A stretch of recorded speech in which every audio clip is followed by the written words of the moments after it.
Welcome to the Foresters pregame show presented by Coastal Copy, and we are joined by the manager for the Sturs, Bill Pintard. Coach, you guys are coming off 2 losses against the Riptide. What's going to be the lessons learned from those 2 games? Well, they did to us what they needed to do. They made big pitches in big situations. We just we didn't take advantage of having the bases loaded. Our batting average on the season is very respectable, but we're not moving runners with our outs. We're making weak contact in those situations or no contact. That's an out where they don't have to make a play. That hasn't been really good. So we try to focus today on a little bit more of a situational hitting approach and taking team at bats. Our at bats have been very selfish, and unless they decide to take team at bats and play the game the right way, we're going to have a long season. So we decided today we're going to just start today and see what we can do. And we got a big game tomorrow, and then we have all league games all the rest of next week. So this week's going to be a grind, and we're going to see what kind of character our guys have and what kind of choices they're going to make. Because we can't get in the batter's box. We can talk to them all the time. All day long about it, but they've got to make a commitment to it. I mean, you got Anthony Rizzo, for gosh sakes. He's having a tough year, but he's making $16 million a year. And Anthony Rizzo, when he has 2 strikes and there's traffic, he chokes up, and he tries to shoot it the opposite way. I mean, here's a pro. I mean, all-star, World Series champion, choking up and putting it in play. And they've been telling me that since I'm a kid. These guys have never heard it. They're all trying to backleg it and hit the home run. I don't want a home run. Infield back, man on third. I'm happy with a ground ball. It's New Year's Eve for me when they do that, especially with 2 strikes. They're making contact. So that's the biggest thing we got to do offensively. Everything else, I'm okay. Our pitchers, they're not walking a lot of guys. I think Diego Ramos is really making a big stride from his first outing to now. We saw a little bit in his delivery. He's changed that. And then last night, the 2 pitchers, we haven't seen them, so we had to see them. Frank, I'm not making excuses, but Frank he'd been sick for 3 days. And we're a little thin on pitching, so, we had to stick with Frank. And then next guy, Zach Brown.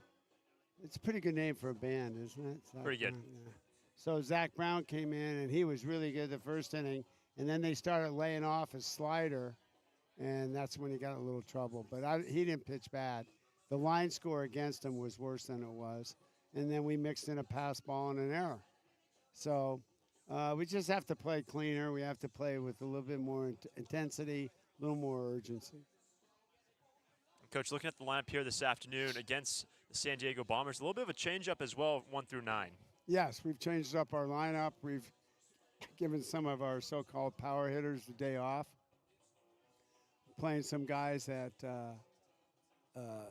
haven't played all year. So we're going to give them a chance to see what they can do. Because, these other guys have been playing every day, and I'm sure they're tired a little bit. And we're going to rest those guys. We're going to get Johnny Rodriguez back. He's a big part of our defense out there at first base. So we'll have him back tomorrow. He's able to play today. D. Kennedy could have played today if it was a tournament, but his hand's been bothering him, so we'll give him another day. Awesome. And that's about what I got. How you doing? Doing good. Doing good. Have a beautiful day for baseball. Absolutely. So, thank you very much for having me on. Of course, Coach. I want to thank Coastal Copy very much for doing what they do for us. Old Tom Rizek, marathon. He runs. He's 60-some years old. He does Ironman. Does he? Love it. He does the Ironman. He's probably in Spain this weekend. Keep running, Tommy. And thanks a lot, Hunter, and you have a good game. Thank you, Coach. Appreciate it. First pitch coming up right after this.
It is another beautiful day from Santa Barbara, California. Today, the Sturs are back at home and will welcome in the San Diego Bombers in a non-CCL matchup.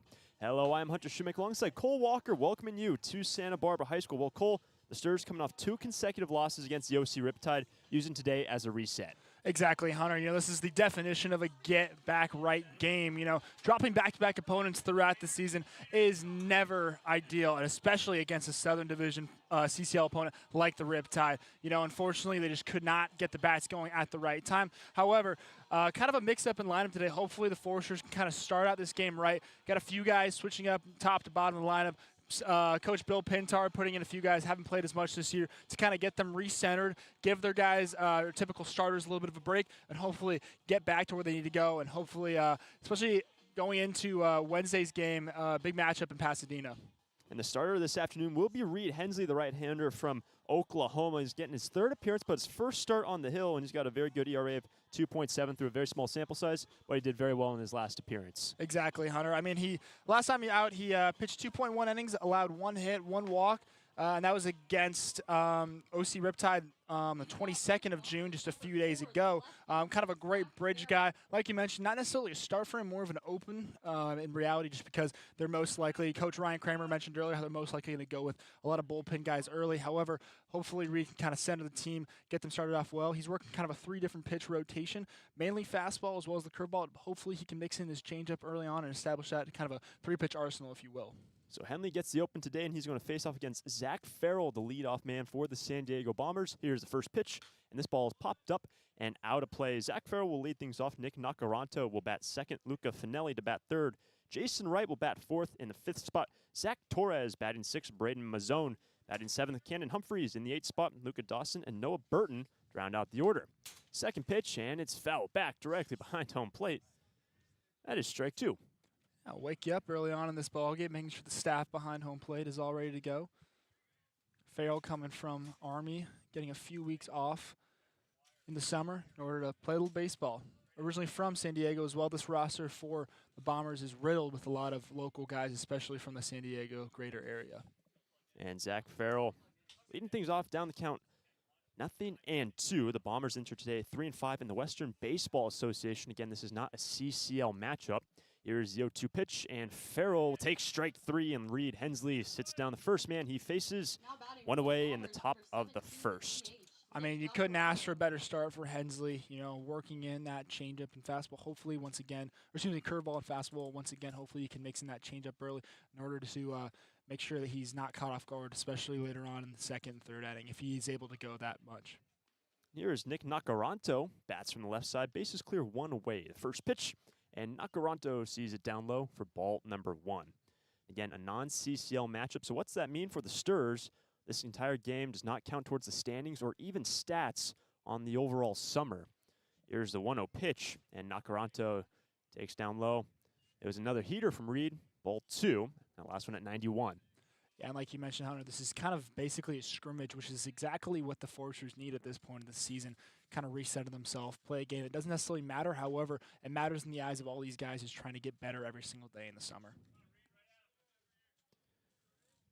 And that is ball 3 to Nick Nacaranto. Luca Finelli will be on deck. After Reed Hensley struck out the first man he faced in this opening inning, here's a 3-0 pitch. And Nacaranto sees ball 4 high. There's another fastball missing, so that is ball 4. And the first base runner for the San Diego Bombers this afternoon. It's going to bring up the right fielder, Luca Finelli. The defense behind Hensley today. Kurt Ippolito will get his first start of the season at 3rd. Drew Markle at short. Bollinger at 2nd. Dominic Smaldino at 1st. Ryan Taman doing the catching. Will Rogers out in left. Jackson Freeman in center. And Caden Peterson out in right field defensively for the Sturs. Here's the first pitch, and this one is grounded over to short. Here is Drew Markle, 1 at 2nd base. Will they turn 2? The throw over to 1st, and shoveling it up with Smaldino to turn the double play. Nacaranto had a 1-out walk, but the 6-4-3 gets the Sturs out of the jam, and their bats are coming up next when we return to Santa Barbara. No score between the Bombers and Santa Barbara.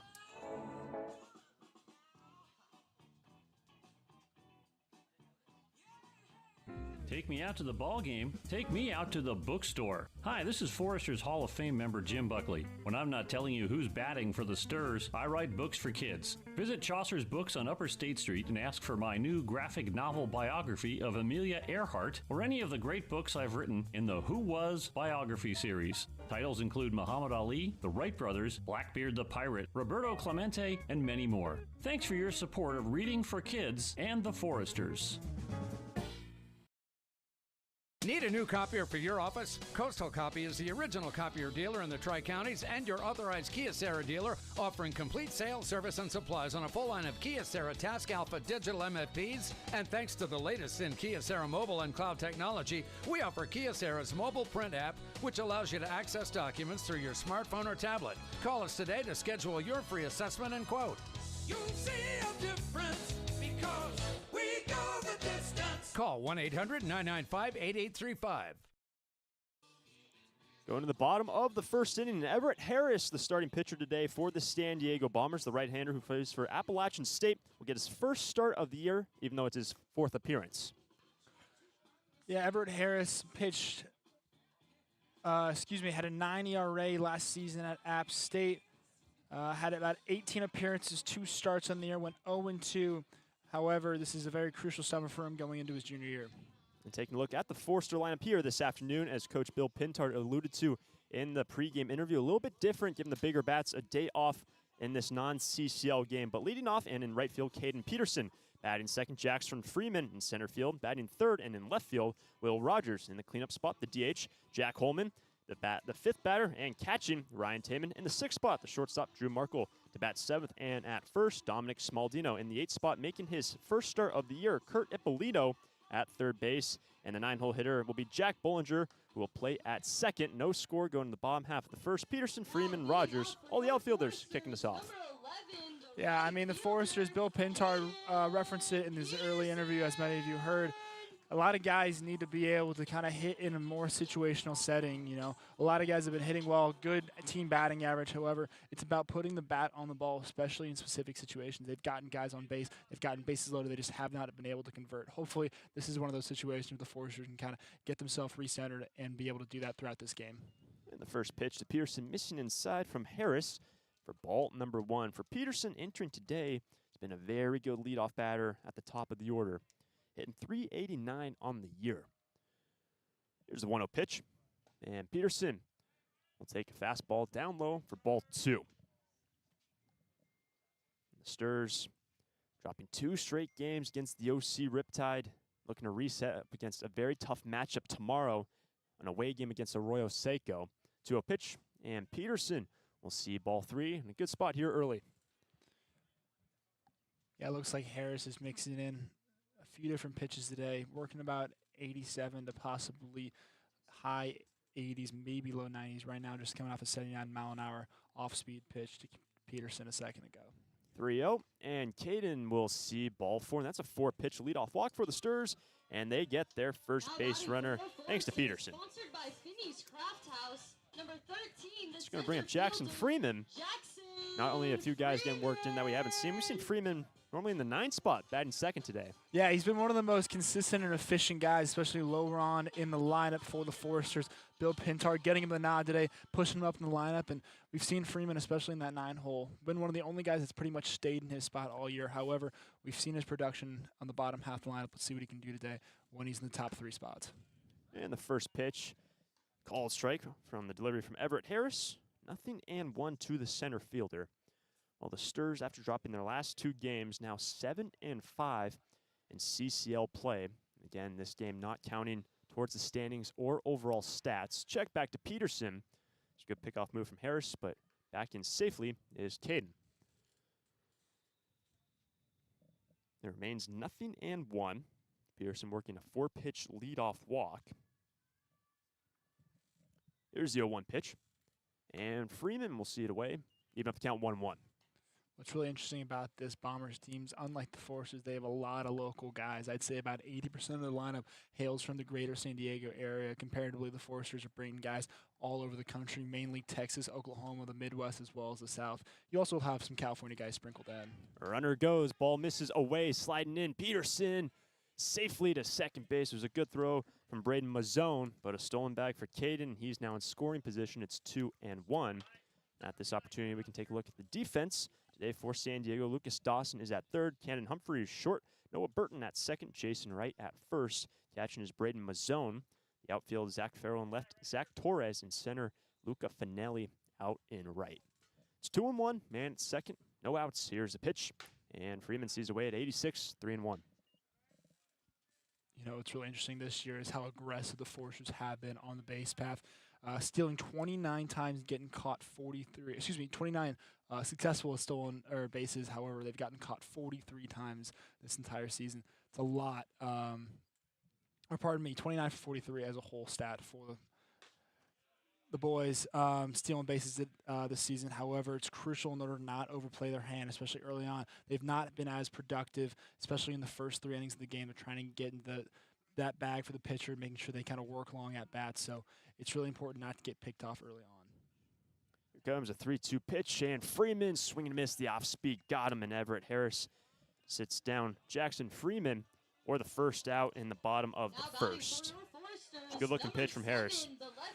Yeah, I mean, what's interesting is you don't see that necessarily slow of a pitch for a lot of games in the CCL. That was only about 78 miles an hour off the hand from Harris.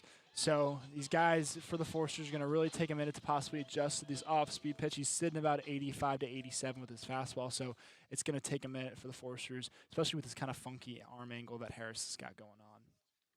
And it's second. 1 out. Here's Will Rogers' first pitch. Gets away from Mazzone and over to third base goes Caden Peterson. And their leadoff man who worked to walk all the way over to the third station, 90 feet away from the opening run here in this ball game. And Will Rogers at a 1-0 count for Willie. Actually came in the last game in the 8th inning against the OC Riptide when inning walked 1 and struck out 1. But Will Rogers has been doing it all year long. He's out in left field today. He's catched. He's been the DH. Come in and collected saves on the hill. Batting third. Here comes the 1-0 pitch, and Rogers sees it in at 78, ball 2. Yeah, Bombers' first and third basemen are on the grass. They're most likely going to try to go home if they see Peterson going, especially if a ball hit on the ground. However, I think they realize that early on they don't want to give up any runs, especially to the Foresters team that's so deadly when they get deep in the lineup. As a 2-1, that one hits Rogers hard, and he will go down to first base. That hit by a pitch is brought to you by Alta Orthopedic. Ouch, that looks like it hurt. This hit by a pitch brought to you by AltaOrthopedics.com. Got hurt? Call them. You heard that thud on Rogers when he turned away from it on the left side, but that will put runners on the corners for the very lethal DH Jack Holman. 1 away, 2 aboard.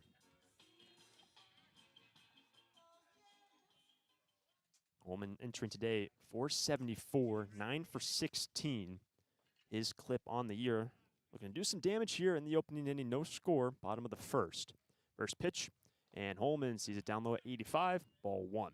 Well, we've seen the situation countless times this season. Would not be surprised to see Will Rogers take off possibly in this next pitch. Not necessarily the fastest guy on the team comparatively to a lot of other guys. However, Steve Shuck's been very aggressive on the base path as a third base coach this year for the Foresters. Here's a 1-0. Another fastball missing down for ball 2. Holman in the DH spot, batting fourth. Caden Peterson worked a leadoff walk. He is at third. Will Rogers at first.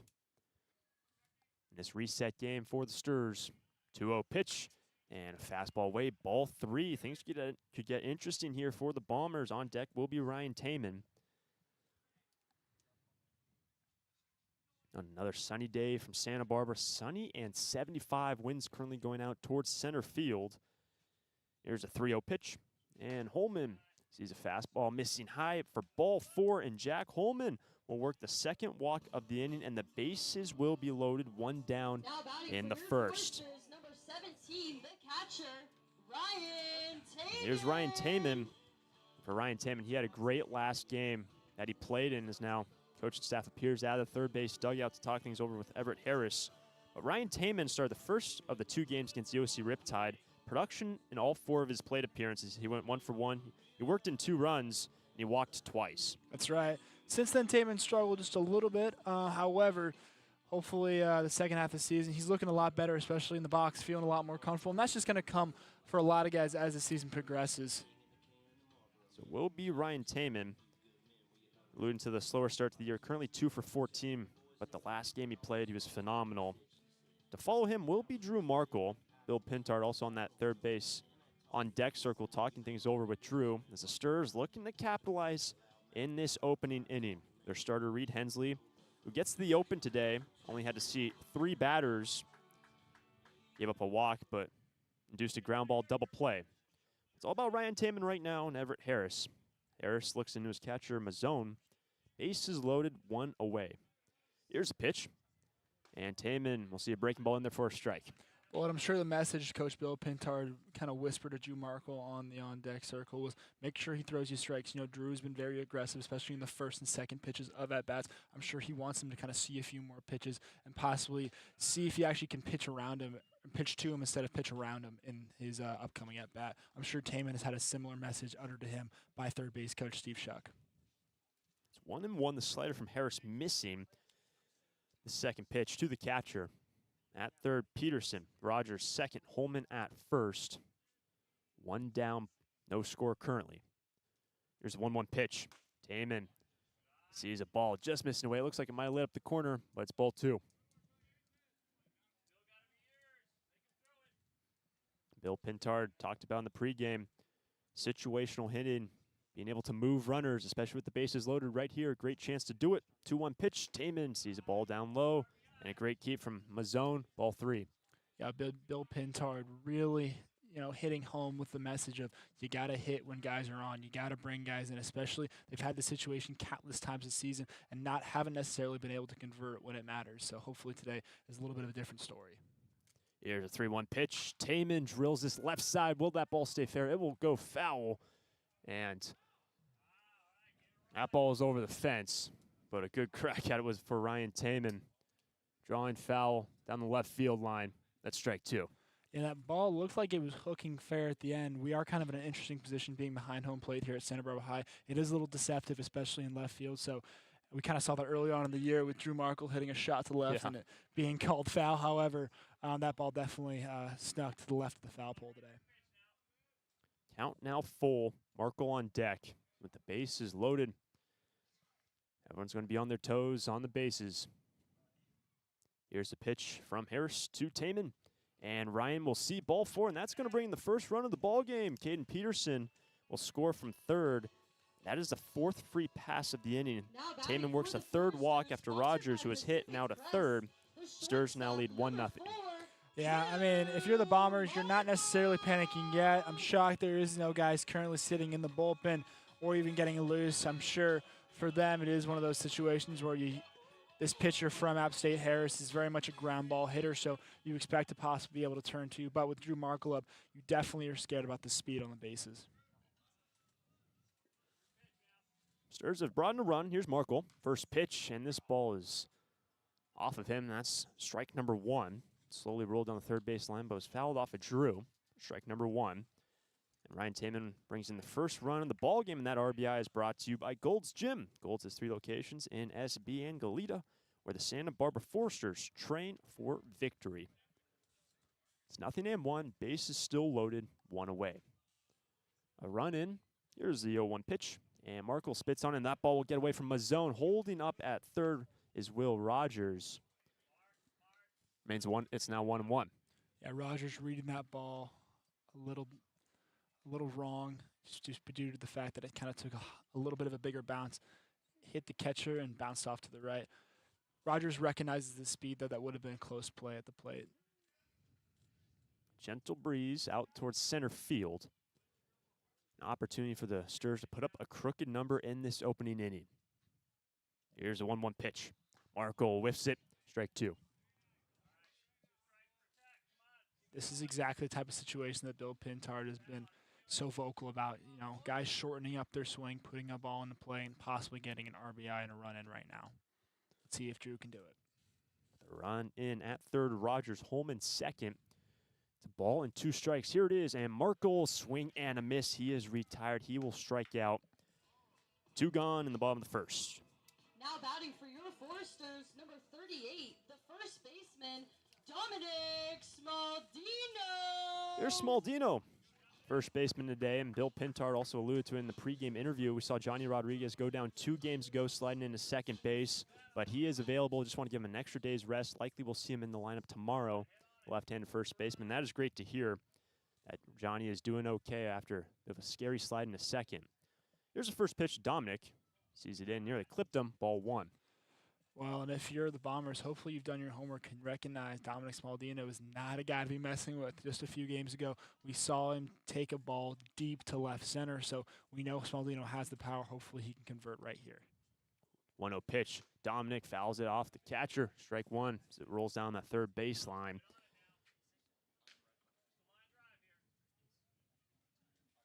Will Rogers at third, Holman second. Ryan Taman brought in the first run of the day. 1-0 our score. Sturs trying to push in more runs in this opening inning. Reed Hensley, their starting pitcher, got off to a very good start.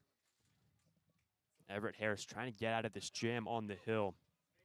In his 4th game and his first start on the hill. I feel like if he could get out of this inning, only limiting the damage to a single run, that's a positive for him. Here's 1-1 pitch, and Smaldino sees the slider down, actually the fastball low, ball 2.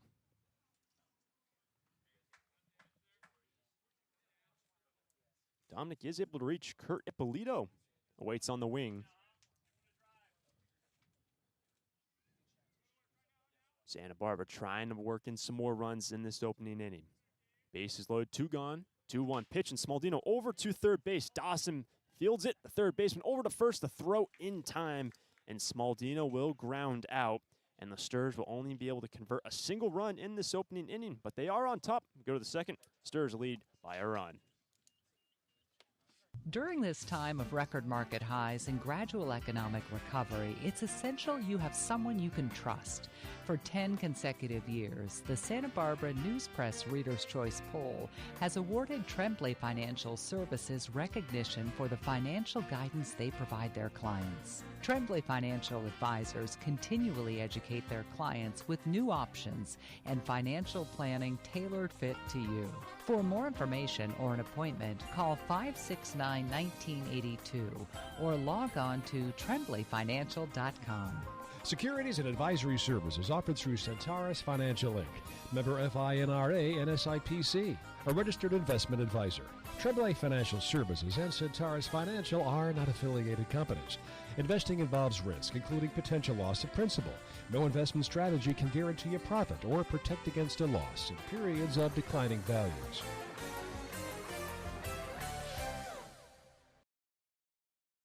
We're Tammy and Scott from Draftsman Ale Works here in Goleta, California.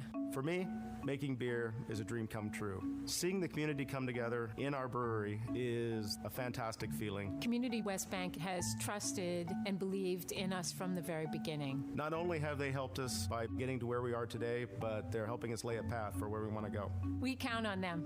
The community counts on Draftsman Ale Works to bring people together. We're glad they count on us. Community West Bank, member FDIC. Getting into the second inning, the Sturs now lead 1-0 over the San Diego Bombers. There's Jason Wright, Zach Torres, Braden Mazzone due up in this inning after Reed Hensley only had to see 3 batters in the opening inning. Yeah, you know, Hensley, once again, we talked about him kind of being an opener for this Foresters bullpen today. However, he's looking solid, especially through his first inning. He's kind of had an interesting start, not necessarily pitched a lot for the Foresters. This is a great opportunity for him to kind of set the tone and continue on this great start. Here is Jason Wright, will bat from the left side, the leadoff man in this inning for the Bombers, who currently trail by a run. 1-0, Sturs lead. First pitch to Wright, and Wright will see a fastball at 90, missing high and away, ball 1. In terms of pitching for the Sturs moving forward, we'll be playing 6 games for the next 3 weeks. As the 1-0, this one is drilled back up the center. Drew Markle, the shortstop, tries to get there. He lays out, cannot make the play. That ball will go into center field, and Jason Wright has a leadoff knock to kick off the second for the Bombers. The center fielder, Zach Torres. But back to talking about the pitching. The next 3 weeks, the Sturs are playing 6 games a week. That's actually going to bring in a lot more arms in the bullpen, more guys maybe like a Reed Hensley, Jake Fields, who haven't pitched as much out of the pen. You're going to be seeing a lot more action with that extra game every week. But here is Zach Torres. First pitch, missing low at 90, ball 1. Well, that's exactly why head coach Bill Pintard likes to have such a deep bullpen, have so many guys on the roster. You obviously look down the right field line today, and you see that many guys in the bullpen. And that's just because he recognizes how difficult and long the season is. And once you kind of get to this 6 games a week kind of schedule, this ball's hit over to the second baseman, bounces past Bollinger into right field. That is a base knock. Bollinger tried to lay out the second baseman. And that's going to put 2 aboard in the second inning for the Bombers. Zach Torres will reach base after Jason Wright had the leadoff single. 2 aboard, no outs. And the Bombers looking to bounce back after conceding a run in the opening inning. As you can tell, those hits weren't necessarily strong hits. They didn't have a lot of power behind them. Hensley, obviously, a very good pitcher, inducing ground balls, just unfortunately just not in the spots where fielders were today. Here's Braden Mazzone. 2 aboard, no outs, first pitch, and that ball is in there for a strike, 0-1. Yeah, great response for the Bombers after getting out of that jam in the opening inning. They had the bases loaded, only 1 out, only allowed a single run to score. And for Braden Mazzone, down the count, 0-1, long look back to the second base bag, now stepping off. Drew Markle was holding on to right there. Yeah, kind of signaling to Hensley the last second, go ahead and pitch. However, Hensley had already seffed off the rubber. Had to make a move. 0-1, and the slider missing down and in, even up the count. Despite that ball missing, you can look at the break that was had on that pitch. Hensley feeling comfortable with his off-speed pitches today. Hopefully he can locate a little more accurately. However, his stuff is there, which is really nice to see. Right at second, Torres at first. Now looking for a bunt. 1-1 count from a zone. Pulls it back, takes a strike. 1-2. Yeah, Hensley taking a little bit off that. That's kind of a strategic move, especially when you see a guy go up there intentionally showing bunt, either to put it down or to kind of see an extra pitch. Cannon Humphreys awaits on deck. Reed Hensley looking for the first out in the second inning. First 2 men aboard. Couple looks back to second. The 1-2 pitch. And Mazzone checks swing. Ball 2, missing low.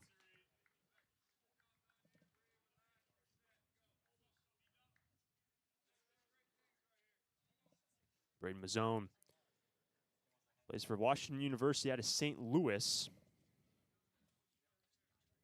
On the season for the Bombers, hitting 136 clip. Again, they play for the Western Baseball Association, a non-CCL game. Here's a 2-2 pitch, a curveball, swing and a miss. Nasty pitch there from Hensley. Big first out in the second. That was a beautiful pitch by Reed. You know, his first 2 breaking balls were in the dirt. He recognized that he had to bring it up a little bit. And the best kind of part about this entire situation, not necessarily having guys on. However, Reed Hensley is a bullpen guy by nature, so he does naturally feel a little more comfortable up there with runners on out of the stretch than a lot of the guys typically seen as starters for the Foresters. Here's Cannon Humphreys, who fouls off the fastball over the first base dugout for strike number 1. Humphreys plays for Colorado School of Mines. Having a pretty good year for the Bombers. But a chance here for San Diego after conceding a run in the opening inning. Santa Barbara lead 1-0, top of the second. Wright and Torres, consecutive knocks. It's 0-1. And here's the pitch. And Humphreys takes it down low at 91. Even up the count, 1-1.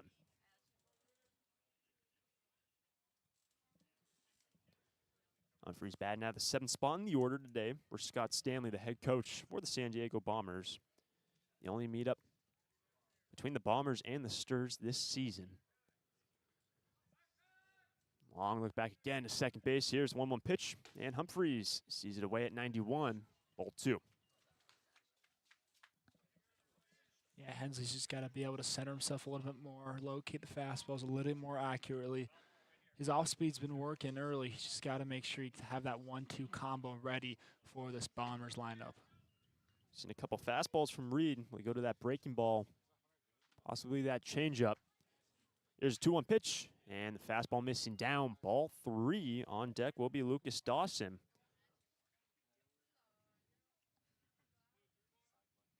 Third base open, and today Reed Hensley, more of an opening role, expected to go 2-3 innings. It'll be a big game tomorrow. Save some of the other arms, especially try to save Max Frazier, left-handed pitcher, later on in this ball game. Try not to use him and save him for tomorrow's matchup. But here's a 3-1 pitch, and this ball is grounded left side, and that ball will get through into left field. From second base, holding up at third is Jason Wright.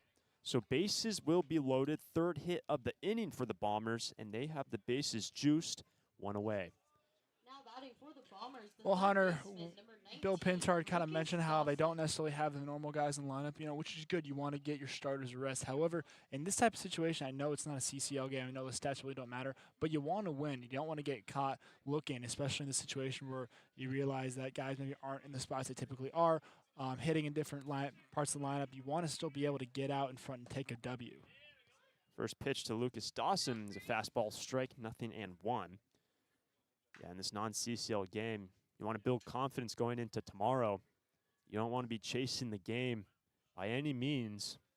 The 0-1 pitch as Dawson taps it back behind home plate for strike 2. Good work from Reed, getting up the third hit of the inning, quickly getting ahead of Lucas Dawson, 0-2. What I mentioned before, none of these are power hits. A lot of these are on the ground, just kind of in the right position. Something that the Foresters actually can kind of take note of going into their at-bats just by the fact that they haven't necessarily been able to convert and put it on the ground when they need to throughout the season. Bases loaded. The 0-2 pitch, breaking ball, missing low, ball 1. It's a good-looking pitch from Reed Hensley. Great stuff. Fantastic movement on that breaking ball. Sturs at the moment lead by a run, but the bases loaded top of the second for the Bombers, 1 away. Hensley looking into his catcher, Ryan Taman, and Dawson calls time. Dawson playing for Golden West Community College. Slower start to the year for him and the Bombers. But here's the pitch, and he sees it down low. Great key from Taman, 2-2. It's great stuff from Ryan Taman behind the dish today. He recognized the situation, not letting any opportunity to the ball to go past. It's going to be a big pitch coming up here for Hensley. Bases loaded. It's a 1-run game. The 2-2 pitch, and missing high on the breaking ball. Ball 3, full count. Noah Burton on deck. Nowhere to put Dawson.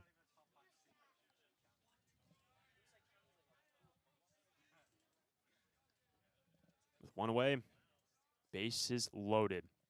Here's the pitch, and just getting it off the end of the bat was Dawson. He stays alive.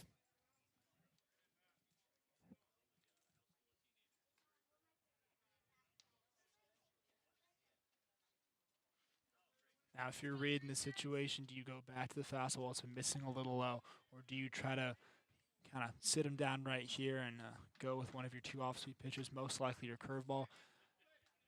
That's where my bet is right now, Hunter. Payoff pitch, called strike 3. The fastball low in the zone, and Lucas Dawson goes down looking. Third strikeout for Reed. Massive second out. Well, he fooled me, and he fooled the batter as well. I'm sure the hitter was thinking the exact same thing. Dawson thought it was going to be an off-speed as well, and frozen with the fastball right down the pipe, a little low, and that's a fantastic pitch from Reed right there, playing mind games with the batters so far. Here's Noah Burton. First pitch, and this ball is chopped over too short, and it gets past Drew Markle in the left field. Left center field, 1 run scores, looking to score 2. Torres comes in, a 2-run single for Noah Burton, and the Bombers now lead the Sturs 2-1. Noah Burton in the 9-hole only needed to see 1 pitch and chops it through the infield. And again, a ball that wasn't hit super hard, just evading the infielders, pushes in 2 runs, and the Bombers now lead by 2. I'm sure Reed, like a lot of people here at Santa Barbara High today, did not think that that Burton was going to even attempt to swing at a first pitch, regardless if it was a fastball or curveball. But he was up there and he was ready to hit.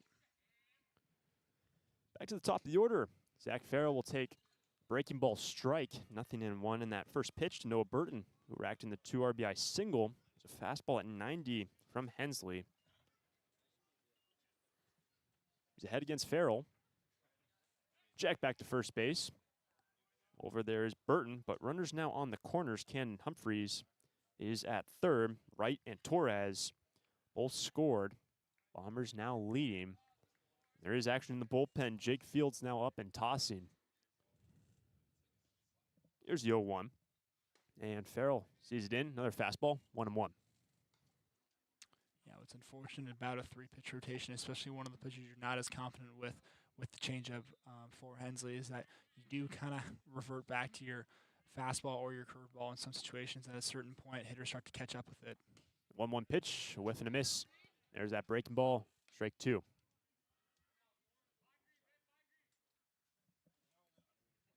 So Zach Farrell, second time and second look at Reed Hensley. He struck out looking in the first, now it's to protect. Runners on the corners, 2 gone. 1-2 pitch, and Farrell will take, and that ball back pick at first. Did they get him at first? No. Noah Burton slides back in. Good look from Taman. It'll be 2-2. Taman's been full of these heads-up plays all season long. Another one where he maybe had a chance to get the runner at first. Regardless, a great stop behind the dish. 2 gone, 2-2 pitch, and Farrell turns away from it. It'll be ball 3, just missing in. Full count. Yeah, the batter doing Hensley a little bit of a disservice there, kind of looking like it might hit him. However, that was a fantastic breaking ball. Would have liked to see that one called for a strike today. Burton at first, Humphreys at third. Here's a 2-2 pitch, and that was a 3-2 pitch, and it will be ball 4 to Zach Farrell. That will load up the bases for the second time this inning. Noah Burton the second. That will bring Ryan Kramer out of the first base dugout. Well, the Bombers, they've pushed in 2. They have another chance. Nick Nacaranto will stand in. The base is loaded. And at this point for Hensley, get out of this inning. You don't want to go to the bullpen just yet. If at all possible, leave Fields to the next inning. Well, and Kramer, I'm sure, has done his homework and recognizes that a guy like Nick Nakaratu from Chapman University, he's batting .302 on the year, can swing the lumber when needed. You know, threw 106 at-bats, got 32 hits in his last season. And this is a situation, you know, it's very, very crucial for the Foresters to kind of get out of this inning without any major damage being done. However, it's a very precarious situation, too. It's kind of like a porcupine in a balloon factory, if you will. You know, you do not want to give up too many early, especially in this type of game where you want to get yourself recentered and back on track. Score currently 2-1, but with 2 gone, bases loaded. First pitch to Nacaranto, sees that breaking ball is a beauty of one from Hensley. 0-1. And Hensley doing a fantastic job. He's just got to locate that off speed a little bit more, because in reality, majority of the hits that have been had by the Bombers today have been off his fastball. Here's the 0-1, and Farrell see another breaking ball for strike 2, and well done from Reed. Getting ahead 0-2 with the bases loaded, 2 gone. Limit the damage to 2 runs and get out of this inning. Here comes the 0-2 pitch. Nacaranto, swing and a miss. 3 consecutive curveballs from Reed Hensley, and he strikes out Nacaranto. Well done from Reed to get out of that jam and limit the damage. Go to the home half of the second. Bombers now lead 2-1 over Santa Barbara. It's out of here. It's tough to tell whether that's another Forester's home run or one of the many flights going out of the Santa Barbara airport. With 22 daily departures and 11 direct destinations, including Chicago, Dallas, Las Vegas, San Diego, and Seattle, there's no need to drive and fly when you can take off local at the Santa Barbara airport. Prepare for a departure from the usual travel experience. Choose SBA and depart differently. A proud partner of the Santa Barbara Foresters. When it comes to your office equipment needs, call Coastal Copy. We're the largest independent office equipment dealership in the Tri-Counties, and as your locally owned authorized Savin dealer, Coastal Copy offers complete sales, service, and supplies on a full line of Savin digital copiers and MFPs, Savin color printers, digital duplicators, Savin wide format systems, digital presses, document management solutions, and more. That's Coastal Copy. You'll see a difference because we go the distance. Call 1-800-995-8835.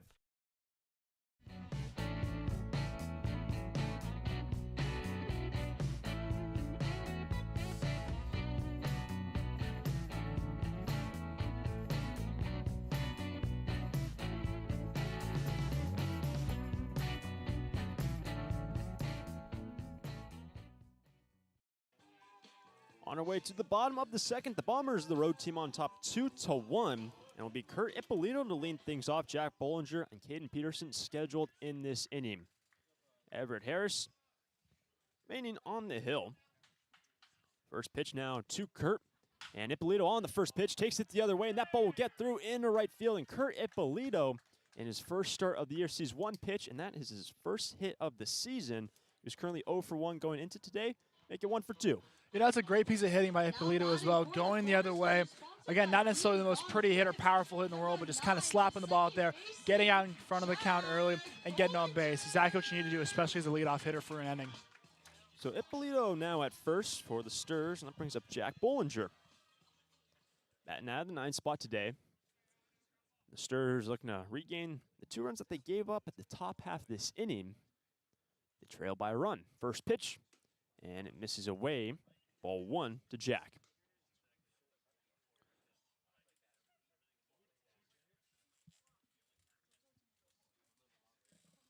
Bollinger bats from the left side. Entering today just over 200. Second pitch, and it's down low at 84. Ball 2. 4 for 19 for Bollinger.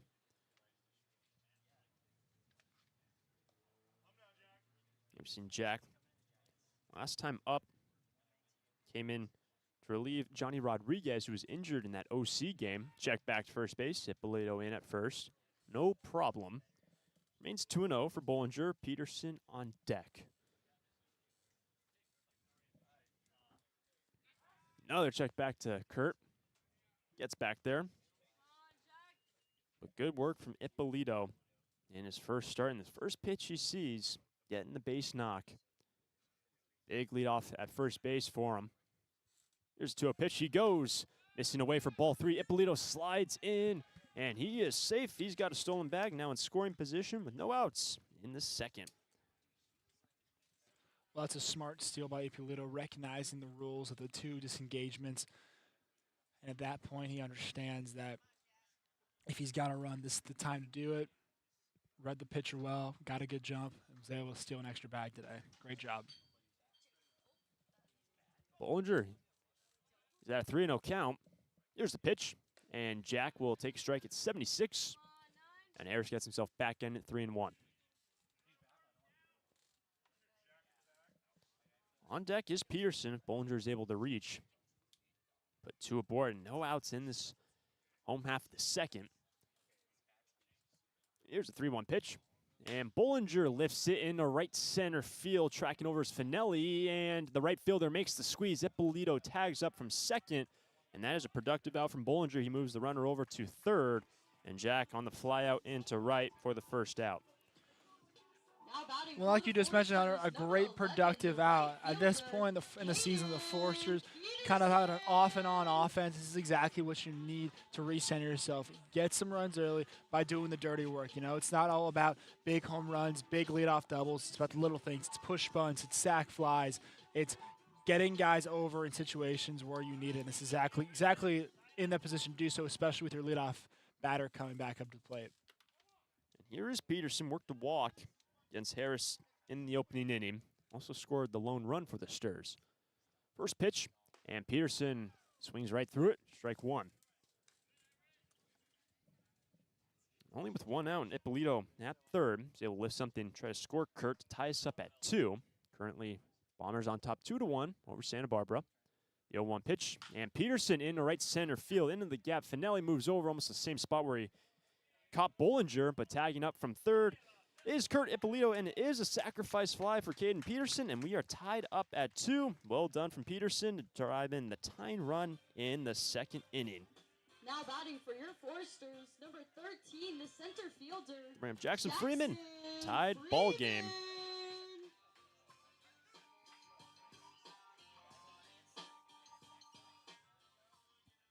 Base is now clear. Freeman struck out swinging against Harris in the opening inning. Now tied up at 2. Here's the pitch, and Freeman swings through it. Strike 1.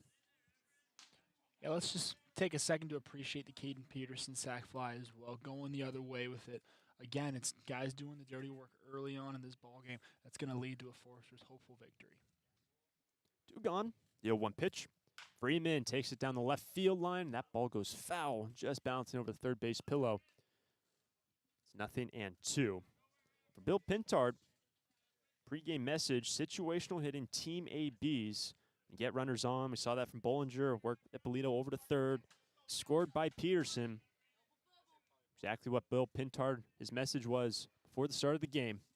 The 0-2 pitch. Freeman stays alive, lifting it just left of home plate. We'll do it again.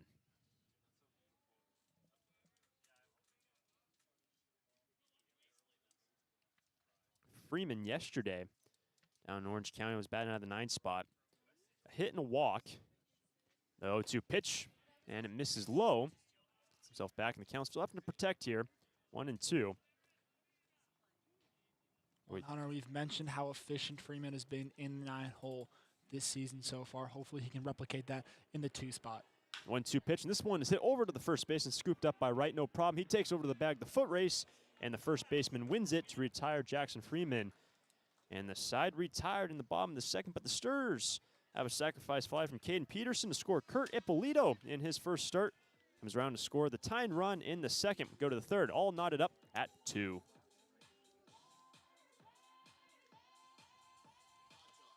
Santa Barbara Airport has 5 airlines: American, Alaska, Delta Air, Southwest, and United, with 12 direct destinations from Santa Barbara to Atlanta, Dallas, Denver, Las Vegas, Oakland, Los Angeles, Salt Lake City, Portland, San Francisco, Phoenix, Seattle, and Sacramento. With 23 daily departures from Santa Barbara, SBA's newest daily service on Delta Airlines to Atlanta and Salt Lake City can ensure that you can get anywhere in the world in just one stop. SBA is proud to join over 200 airports around the world in the Hidden Disabilities Sunflower Program. Passengers with a disability can opt into the program, and in doing so, trained staff at SBA will be there to provide additional level of customer service. You can learn more at www.flysba.com. Once again, you can learn more and book your flights today from Santa Barbara at www.flysba.com.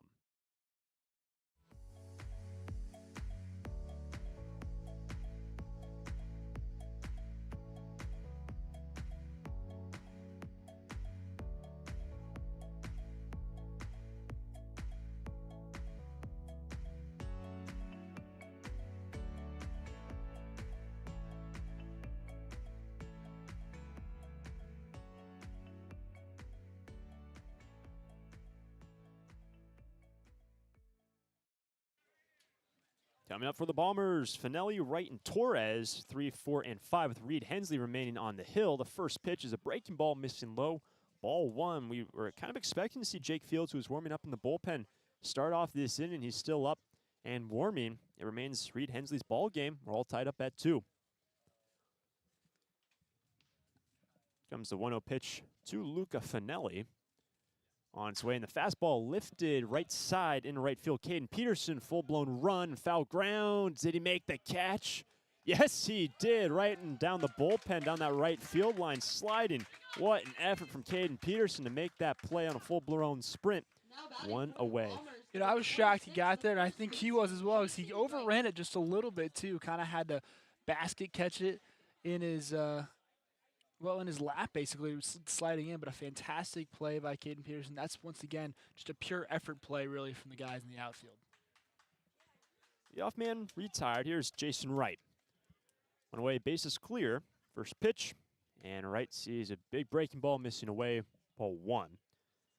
And Jason Wright was the leadoff man in the last inning when there was 4 knocks for the Bombers, and they pushed in 2 runs.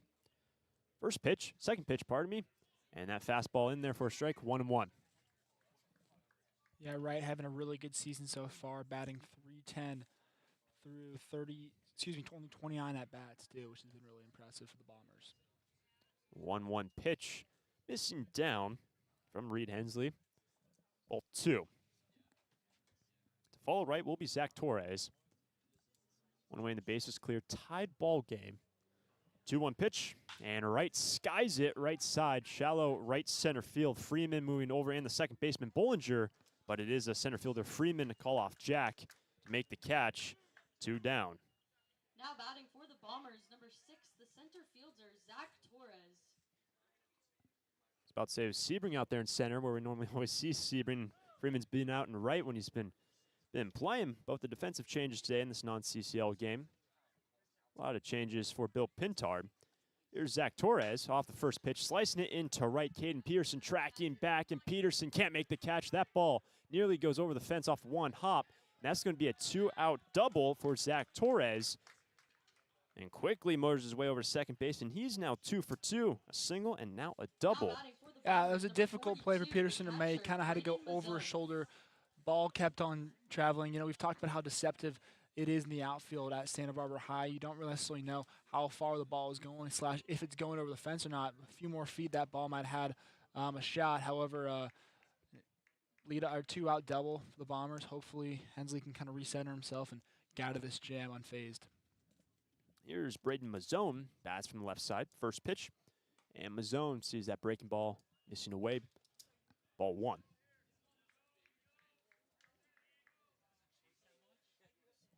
Mazzone, he struck out swinging against Hensley in the last inning. It was the first casualty after the first 2 men reached base in the last inning. Here's the 1-0 pitch. And Mazzone will see ball 2. 2-2. 2-0, pardon me.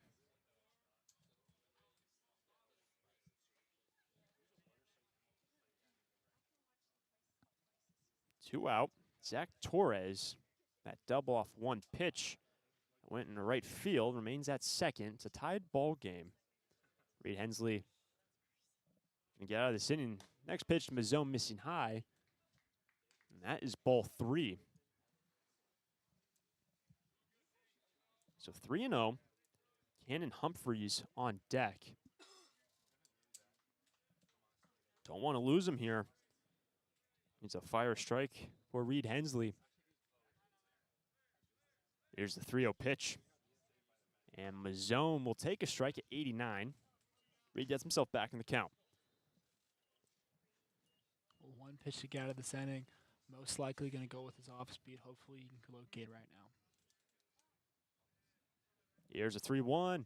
And Mazzone takes strike 2 with another fastball at 90. Full count. That's good work from Reed. Get himself back in it. 3 straight balls.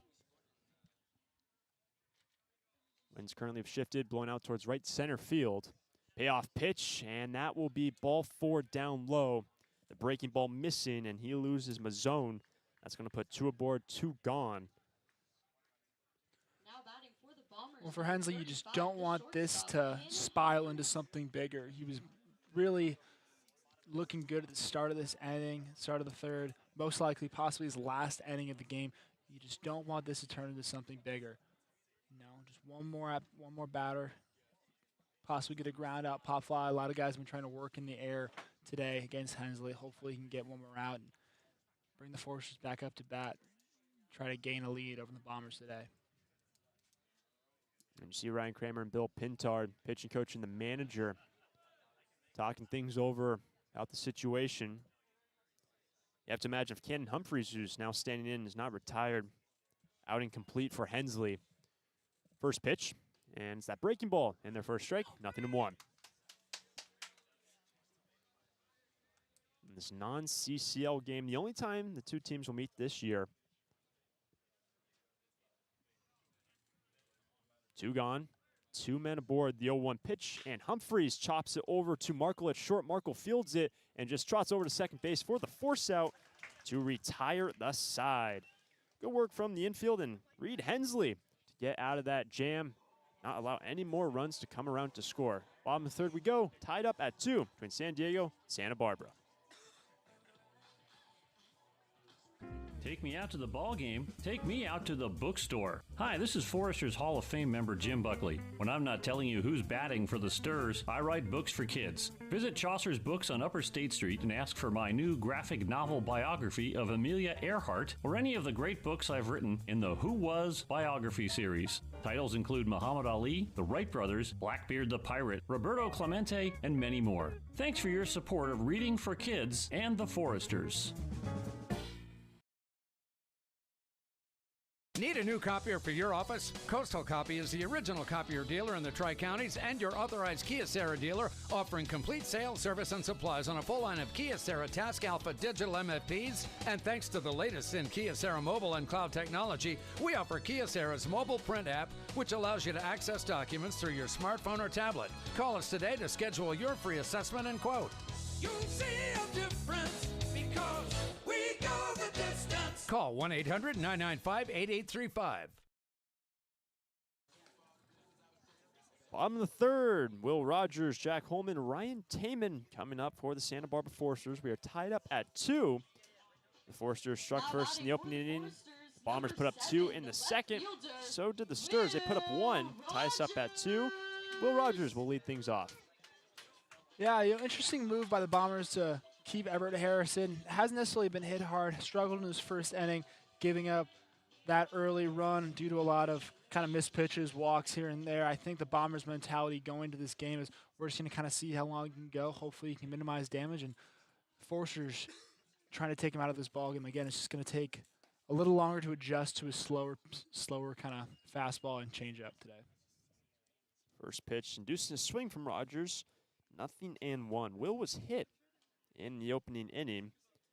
It was a hit batter and 3 walks by Harris in that opening frame. The 0-1 pitch, and Rogers stays it down low at 77, even up count 1-1.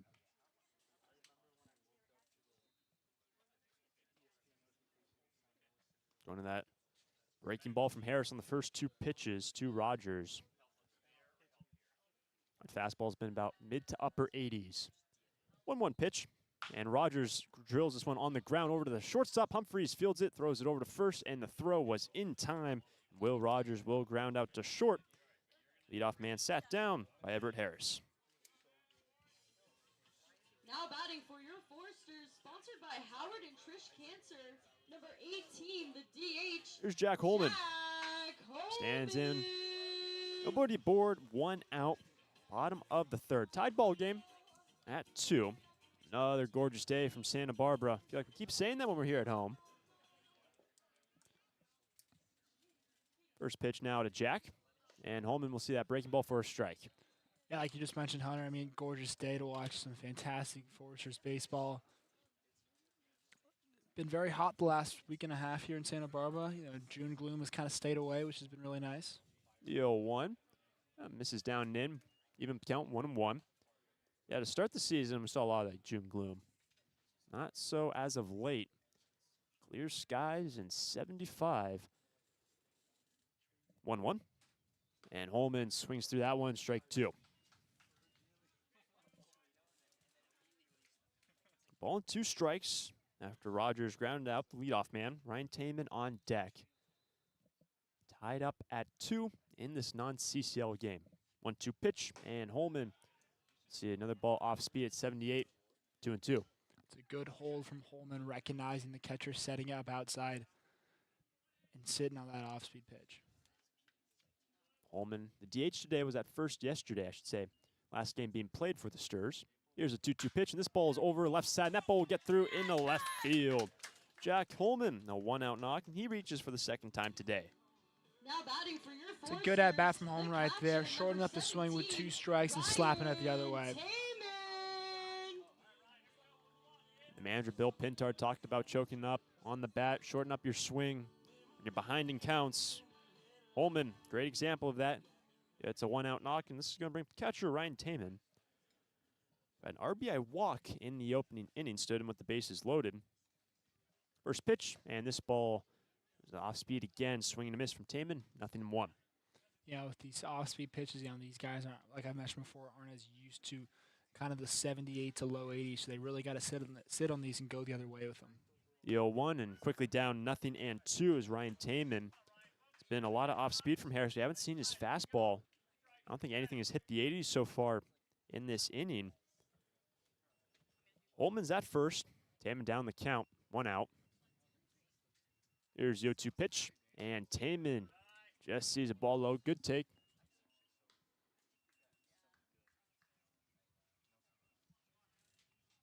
Ball and 2 strikes. Drew Markle is on deck.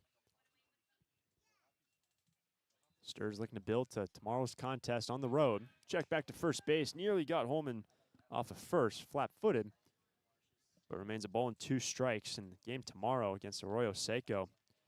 Arroyo currently atop the CCL South, and after the 2 losses for the Sturs, currently in 3rd place in the CCL South. Another check to first base. And Yossi Riptide, they've won 5 straight. It's a competitive league this year, Hunter. You know, any team can win on any given day. You want to go into every single matchup like it is kind of a playoff game situation, especially midway through this season. 1-2 pitch chopped hard down the third baseline and into the bullpen on the left field line. Remains a ball and 2 strikes. And Taman, after his last game on the 22nd, game 1 against the Riptide. Seen some good production from him today. Another check back to first base, safely in, is Holman, 1-2. I will say, out of all of the Foresters batters in this lineup, I would bet Holman's one of the only guys that is most likely going to hold and stay true at first base and not test the catcher. There he goes, the 1-2 pitch. Breaking ball called strike. Throwing into second base was late. So Taman goes down looking. Holman the stolen bag. 2 down in the inning. Come on, Jack. Really hurt my credibility there as a commentator. Number 4, the shortstop. Could have said it a little bit earlier when he was still off of first. But a stolen base. You know, good stolen base regardless. I'm a man that can admit when he's wrong, and that one's on me, guys. I apologize about that. However, happy to see Holman testing the catcher regardless and getting the second on time. So now man in scoring position. 2 gone for Drew Markle. Taman went down looking for the second out of the inning. We're tied up at 2. First pitch, and Drew sees the fastball away. Ball 1. It's interesting, Harris, he really hasn't thrown that fastball at all in this inning. A lot of off-speed stuff, and he goes to it the first pitch to Markle. He misses away to the right-handed batter. 1-0 pitch, and Markle sends it foul down the left field line. Well, I'm sure Harris recognizes, like we do here in the booth, that a lot of the early production and offense created by the Foresters was on that fastball, especially early on in the count. So I'm sure he's trying to avoid that at all costs and get guys a little uncomfortable in the box with his off speed. And it's second. 2 gone. 1-1 pitch, and Markle swing and a miss. Strike 2. There's that breaking ball again. 77 on the delivery from the right-hander. Plays for Appalachia State. He's ahead on the count against Drew Markle. You're tied up at 2 with 2 outs. Bottom of the third. 1-2 pitch, and Markle sees a fastball away. 2-2. Good take. Well, and typically we see this kind of interesting delivery and slow fastball and high use of off-speed pitches and lefties. You rarely see in a right-hander. But that kind of is Harris's bread and butter, it seems like. Here's the 2-2 pitch. Markle stays alive. Just reaching for it. Sends it down the third baseline. He will do it again.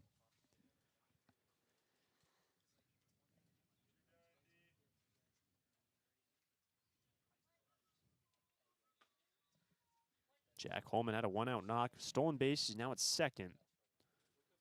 2 gone. 2-2 pitch, and Markle chops it fair ground. The third baseman Dawson charges in. The throw over to first was in time. No, it was not. They pulled the bag off. Play at the plate. They got him at home. Holman tries to come home to score. They tag him for the 3rd out of the inning after Markle was able to beat it out at first. Maybe Wright was pulled off the bag on the throw from Dawson. But Drew Markle would reach base, but Jack Holman thrown out at the plate for the 3rd out of the inning. That's going to bring the 3rd to a close. We remain tied at 2, going to the 4th from Santa Barbara High School. During this time of record market highs and gradual economic recovery, it's essential you have someone you can trust. For 10 consecutive years, the Santa Barbara News Press Reader's Choice Poll has awarded Tremblay Financial Services recognition for the financial guidance they provide their clients. Tremblay Financial Advisors continually educate their clients with new options and financial planning tailored fit to you. For more information or an appointment, call 569-1982 or log on to tremblayfinancial.com. Securities and advisory services offered through Centaurus Financial Inc., member FINRA and SIPC, a registered investment advisor. Tremblay Financial Services and Centaurus Financial are not affiliated companies. Investing involves risk, including potential loss of principal. No investment strategy can guarantee a profit or protect against a loss in periods of declining values.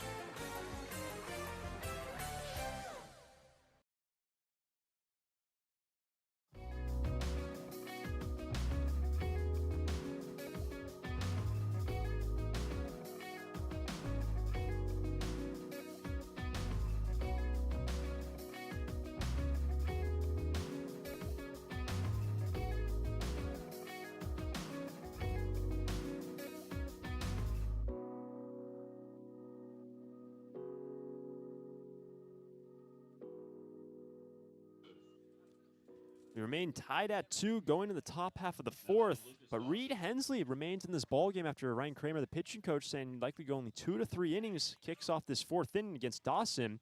First pitch, swing and a miss. The delivery at 89 from Reed, 0-1. Yeah, kind of shocked, like you just mentioned, Hunter, that we're actually seeing Hensley go out for a 4th inning. You know, we thought it'd be more of a bullpen game at this point. This ball hit well over too short. Drew Markle slides over to his left field. It well over to first. The throw in time. And Lucas Dawson will ground out 6-3 for the opening out in the inning. Yeah, we saw Fields up and throwing in the second when Hensley was getting into the jam when 2 runs came around to score for the Bombers, but he remains out there.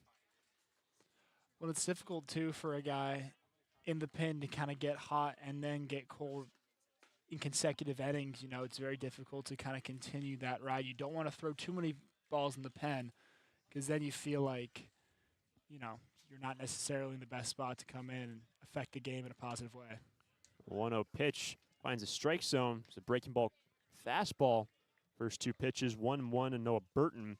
And Burton now see the 1-1 pitch and another breaking ball missing in ball 2. But Burton in the second inning, the 2 RBI single to put the Bombers momentarily on top. He only needed to see 1 pitch from the starter Hensley. Here's a 2-1 and another breaking ball, 2-2. I think Hensley thought he had 3. One of the opening pitches was in there very nicely. Did not get the call. I think he took that opening pitch that he threw for granted. That was a strike, but it was called a ball. Needs 1 more to sit down Burton. It's 2-2. Here's the pitch. And Burton, check swing, good keep from Taman, even though no one on base, full count. Well, it's a smart pitch from Hensley, too. Recognize he doesn't really need to throw anything in the zone.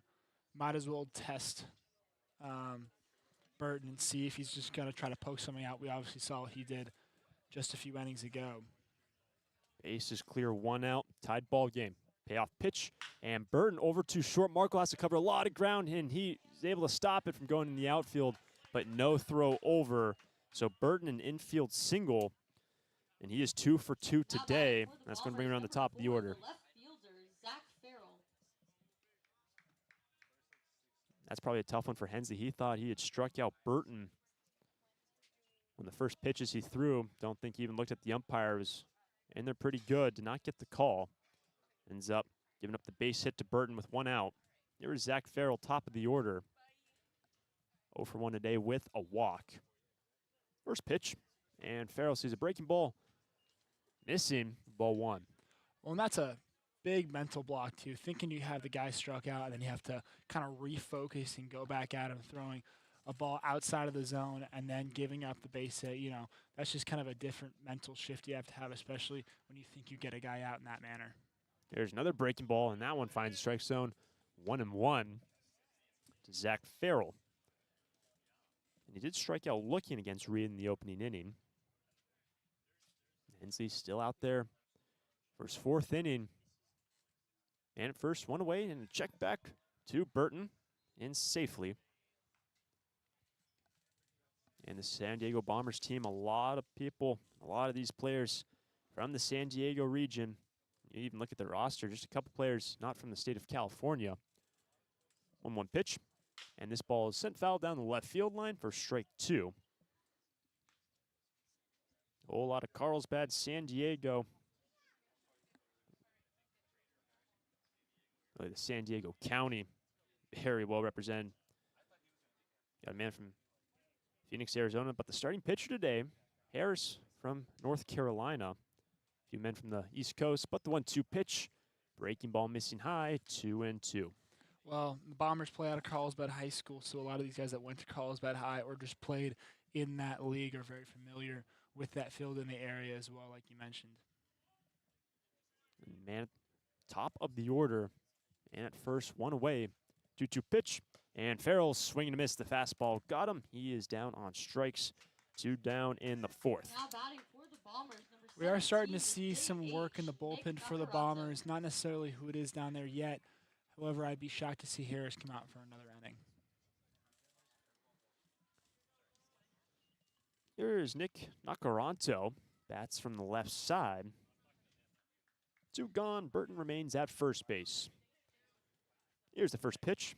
And Nacaranto knocks over to the left side of the infield. And on the backhands, Drew Markle and no throw over. That is another infield single. Nacaranto over to short. And Drew Markle stops it from going in the left. And no throw over. Another ball that's not really hit hard. Stayed in the infield. Results in another hit. Yeah, again, they're not really having hard contact. They're just somehow putting the ball exactly where they need to. Another play where shortstop Drew Markle was able to get the stop, but in a smart manner did not throw the ball, knowing that it was either a risk that he either threw it away or that he just would not get the batter at first or second. Here's Finelli. Takes a breaking ball. Missing low from Reed. Ball 1.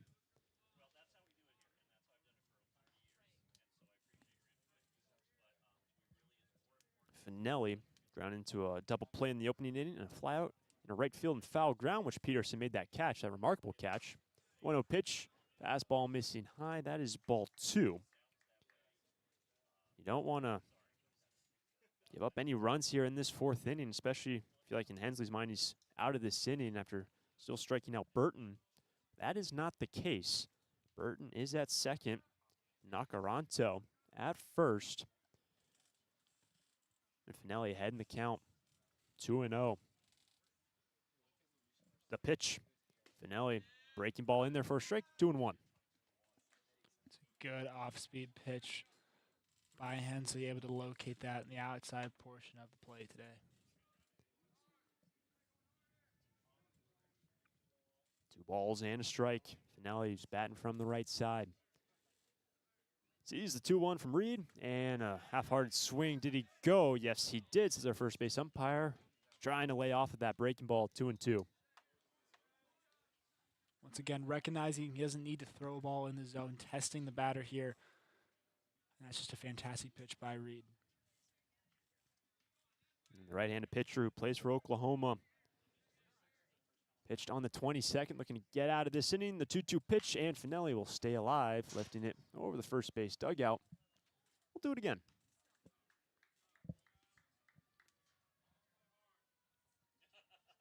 Both teams entering today, dropping their last 2 games in their respective leagues.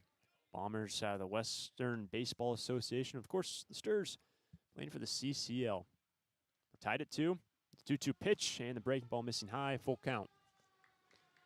In this situation, too, obviously Reed wants to get out of the tough spot with 2 guys on. However, you do have an open base, so really not trying to force anything.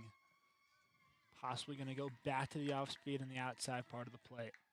Jason Wright is on deck, but with 2 outs, tied at 2. Payoff pitch, and Finelli takes strike 3. The fastball got him low in the zone, and Reed Hensley gets out of the jam, and well done from Reed. We head to the bottom of the 4th inning, still tied up at 2. Smaldino, Ippolito, Bollinger, next from Santa Barbara High School. During this time of record market highs and gradual economic recovery, it's essential you have someone you can trust. For 10 consecutive years, the Santa Barbara News Press Reader's Choice Poll has awarded Tremblay Financial Services recognition for the financial guidance they provide their clients. Tremblay Financial Advisors continually educate their clients with new options and financial planning tailored fit to you. For more information or an appointment, call 569-1982 or log on to tremblayfinancial.com.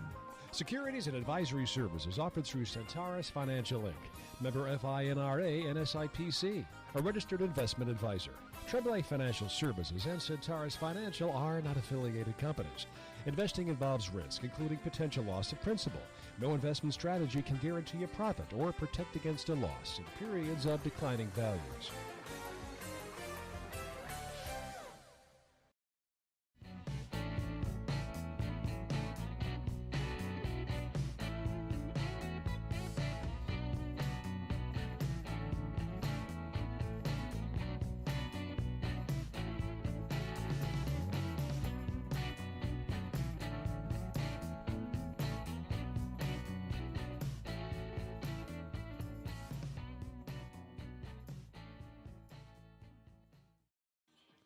Bottom of the order due up for the Sturs, tied up at 2. Bottom of the 4th, Everett Harris, the starting pitcher, remains on the bump for the Bombers. First pitch, and Smaldino, he will get hit on the left side, and he will trot down to first base.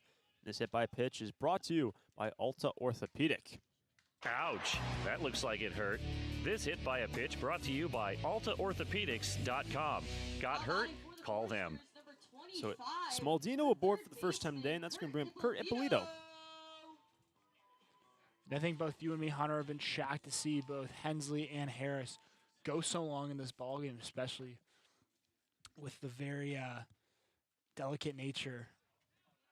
That pitch was covered up by Mazzone over to second base as Smaldino on the errant pitch. The catcher Mazzone was able to stop it from going too far, but Smaldino, good read over at first to go to second. He's now in scoring position. It's ball 1 to Kurt Ippolito.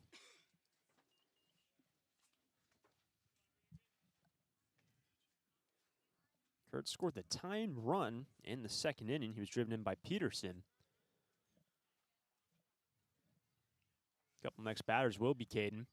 1-0 pitch, and Ippolito will see a fastball for a strike, 1-1. Yeah, Ippolito did not like that one. A little bit outside of the established strike zone in the outside corner. Bollinger will be next in this inning. The Sturs looking to take the lead for the first time in the ball game. Actually, back since the first inning. Here's the next pitch, and it will miss a low breaking ball, 2-1. Smaldino got a sizable lead at second, too. Hopefully, with the Kirk Ippolito hit, he's going to be looking to score here. Here's a 2-1 pitch. Ippolito over to third base. Dawson fields it, looks over to second, and the throw to first is in time to retire Ippolito, and Kurt is unable to advance Smaldino to third. Kurt grounding out 5-3 for the first out and the fourth. Sponsored by Mustard Seed Catering Company. Number 9, the second baseman, Jack Bollinger. Smaldino remains at second after leadoff man was hit. Here's Bollinger. That's out of the 9th spot and a fly out into right field so far today. Yeah, Bollinger looking to get it done right now. This is exactly a situation that Bill Pintard touched upon in the pregame. Situational hitting, getting guys over, and hopefully making an impact today. He sees the first pitch away, 82 for ball 1 for Jack Bollinger. Looking to take the lead. They did score first to the Foresters in the opening inning. Only able to amass a single run against Everett Harris, who's now going to have a chat with his catcher, Mazzone. Getting on the same page. But again, this game, a non-countable CCL, I should say, a non-CCL game and not countable towards the overall standings and stats. So even if someone went 5 for 5, not going to see it throughout the rest of the season. Seen that before. Other non-league games with other teams, you see a guy have a phenomenal day against, say, like San Diego Bombers, and doesn't show up the next day on the stat sheet. But it's 1-0 for Jack. Smaldino takes off from second to third. The throw down is going to be close. Safe is Smaldino at third. He's now 90 feet away from the go-ahead run. Yeah, big jump from Smaldino at second. You know, not necessarily the fastest guy in the world, and I'm sure he recognizes that as well. However, with that long frame, able to slide in early and get an extra bag and put himself in a good position to possibly score in this inning. And Bollinger's in a good count, 2-0. Here's the pitch, and Bollinger takes it the other way. That ball will get down the left field line, fair, down in the corner, scoring with ease of Smaldino. Jack to second base. That is an RBI double for Jack Bollinger, and the Sturs now lead 3-2 over the Bombers.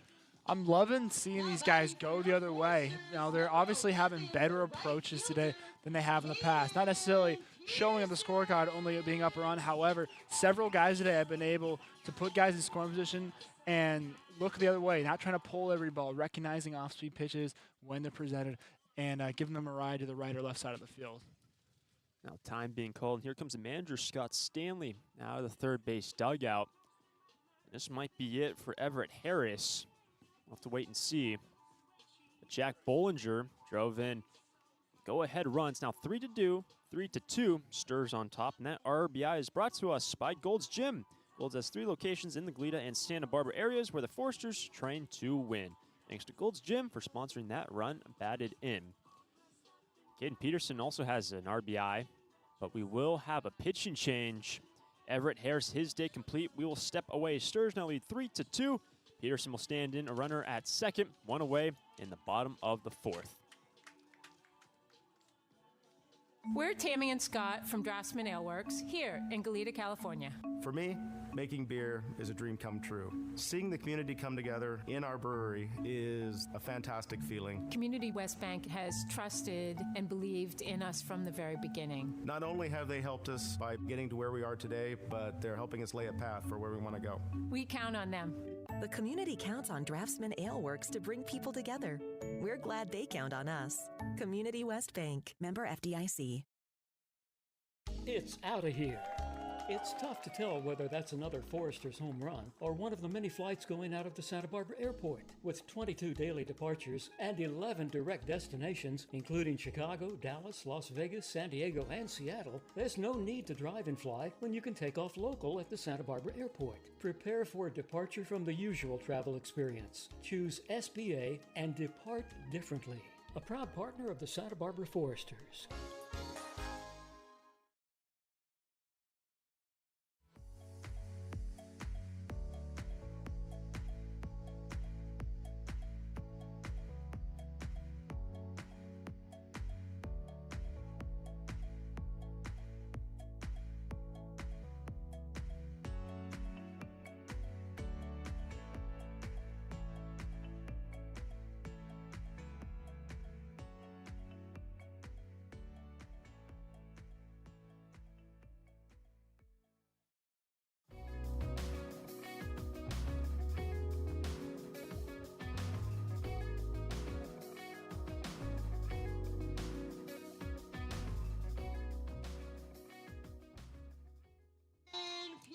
The new arm for the Bombers will be Chase Blease. The right-handed pitcher hailing from San Diego, California, takes over and inherits a runner at second.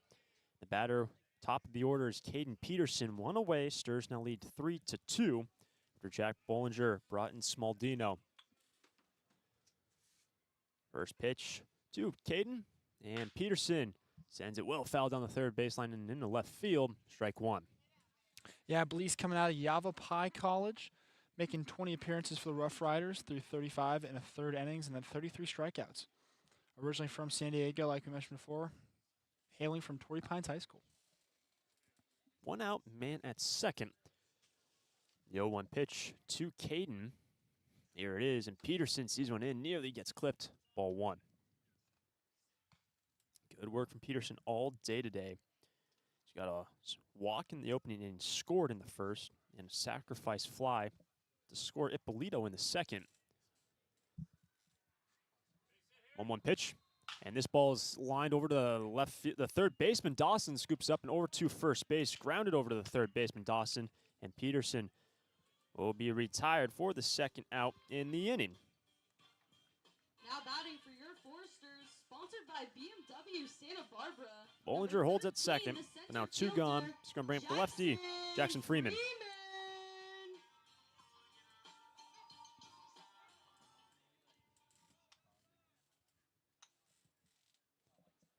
Chase Blease retires the first man he faces, Peterson, Big lead off at second base.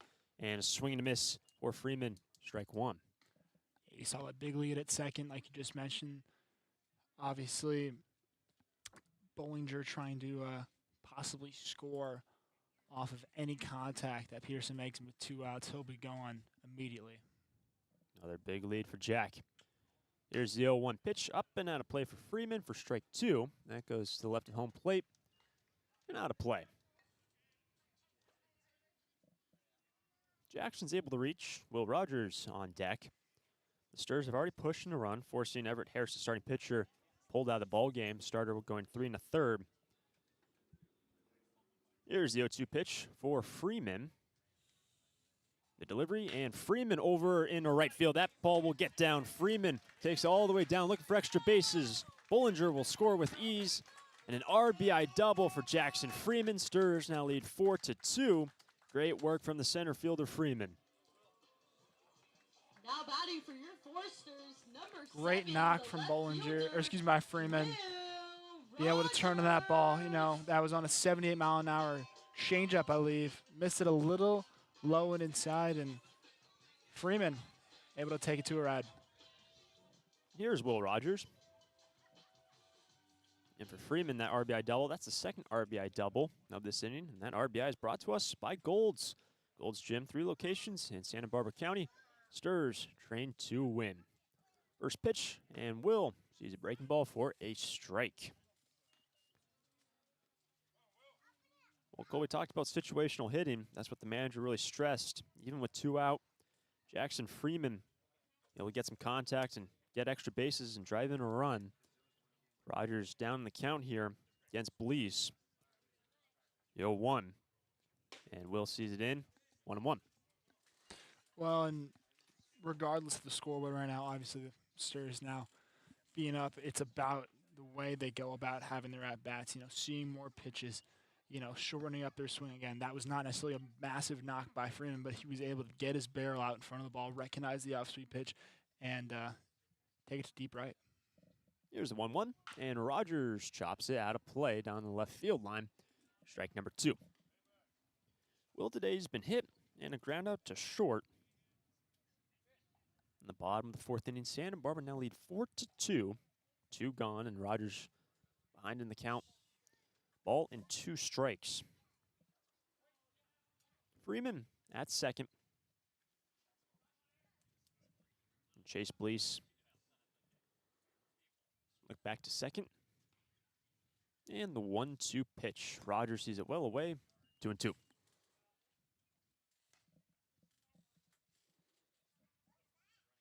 The Stars will look to tomorrow's game in this contest, continuing to build, get some confidence, reset.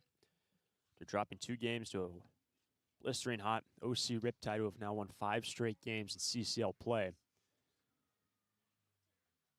2-2 pitch, and Rogers swing and a miss. The off-speed pitch got him, and Rogers down on strikes to end the inning. But here in the 4th, the Stars push in 2 runs. They now lead 4-2, headed to the 5th from Santa Barbara.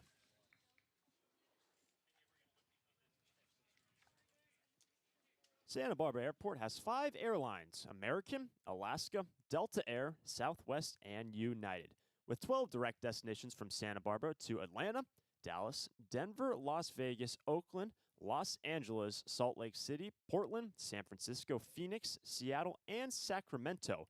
With 23 daily departures from Santa Barbara, SBA's newest daily service on Delta Airlines to Atlanta and Salt Lake City can ensure that you can get anywhere in the world in just one stop. SBA is proud to join over 200 airports around the world in the Hidden Disabilities Sunflower Program.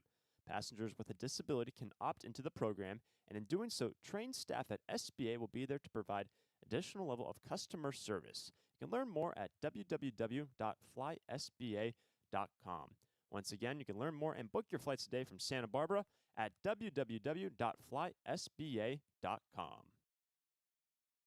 I'm Eric Anand, CEO and Managing Director of Santa Barbara Airbus. Santa Barbara Airbus is all about the customer experience. Having your customers count on you. It's because people recognize that you're there when you need them. One of the early challenges for our business was equipment financing. Community West Bank has always found a way for the terms and conditions to work for us and for them. I count on Community West Bank. The community counts on Santa Barbara Airbus to keep them moving. We're glad they count on us. Community West Bank, member FDIC.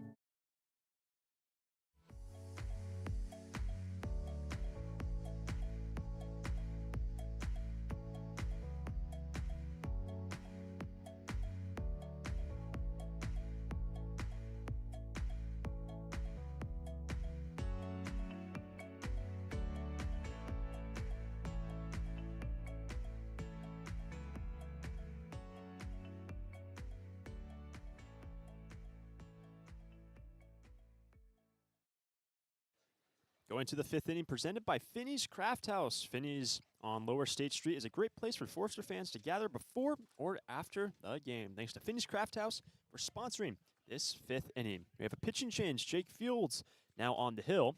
First pitch to Jason Wright will miss high at 90 miles an hour, ball one. Jake Fields been fantastic for the Foresters so far. Hasn't seen a lot of action, only 2 and a third, but is not allowed a hit yet in CCL play.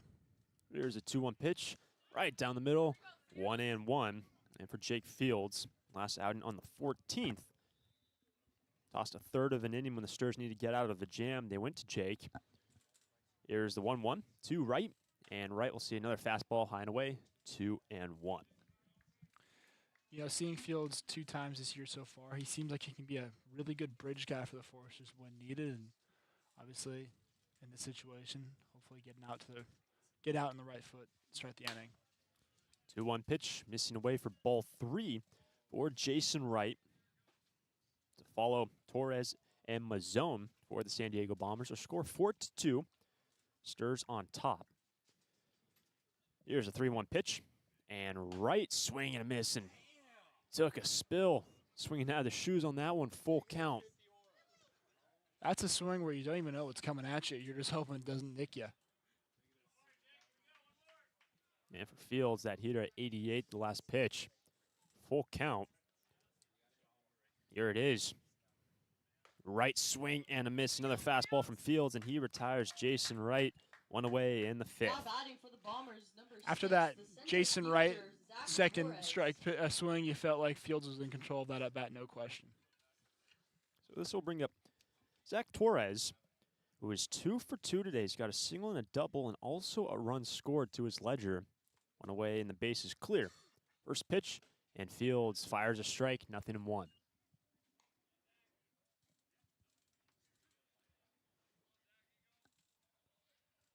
Sturs in the fourth put up 2 more runs to take a 4-2 lead over the Bombers. Here's the 0-1 pitch. And Torres on a breaking ball. He lifts this one right side foul ground. Maybe a chance for Caden Peterson, but it goes in the bullpen. As another strike, 0-2. As you mentioned in previous broadcasts, Fields coming from Long Beach State. He's a dirtbag and did not make any appearances for the Dirtbags in his freshman season. And for a lot of these guys, a lot of these young guys coming into the CCL, this is exactly the opportunity they need to kind of get better, get some innings underneath their belt, and feel more confident going into their collegiate career. The 0-2 pitch, fouled back by Zach Torres. Remains no balls, 2 strikes for Torres, who's very familiar with this area, playing for SBCC, just down the road here from Santa Barbara High School. Here comes 0-2 pitch. And Torres lifts this one pretty well into right field, tracking back as Caden Pearson will stay in the yard, and he makes the squeeze for the second out of the inning. Torres retired for the first time today, thanks to Pearson out and right. Now batting for the Bombers, number 42. Bring up the catcher, Braden Mazzone. Jake Fields has sat down the first 2 he has faced. For Reed Hensley, his final line going 4 innings, giving up 6 hits, 2 runs, which were both earned, 3 walks, and 6 Ks for our starter, Reed Hensley, who went longer than expected here today. First pitch to Mazzone. Missing at 93 low from Jake, ball 1. Well, it's so impressive about Jake Fields, too, is the discrepancy between his off-speed and his fastball. That fastball sitting around 91 to 93. However, that off-speed can be as low as as 81, 82. So having the variability in his arsenal is really fantastic. 1-0 pitch fouled off for strike number 1 over the third base dugout. You actually see Ty Baker warming up in the pen. Baker and also Jackson Cloud expected to go later in this ball game. Here's a 1-1 pitch, and Mazzone sees a fastball down, 2-1.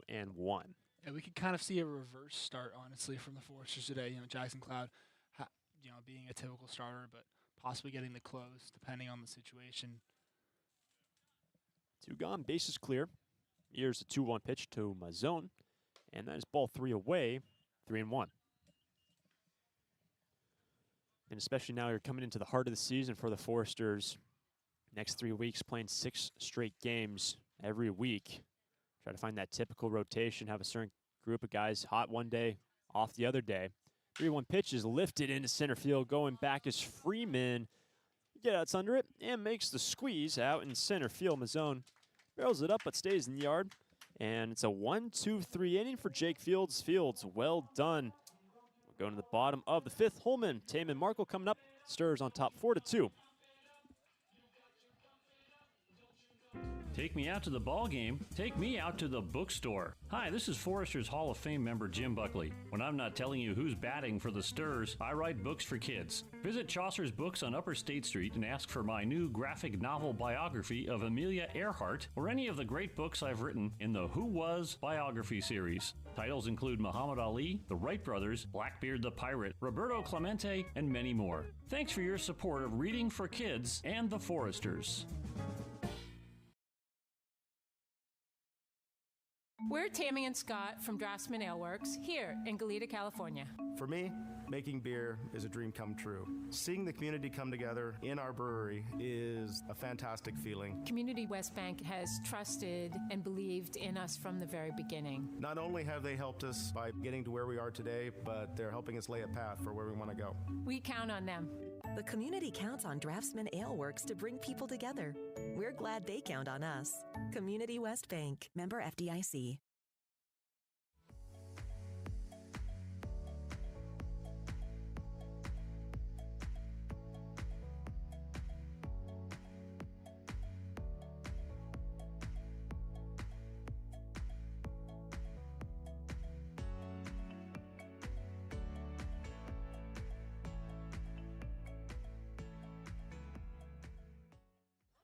Jack Holman leads things off for the Sturs, and the first pitch from Chase Blease will miss away to the big left-handed batter.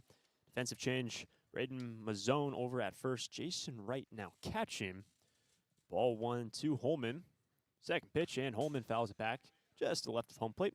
1-1 in this 5th inning. Bottom of the 5th inning, which is presented by Finney's Craft House. Finney's is on Lower State Street, and it's a great place for all Forester fans to gather before or after any ball game.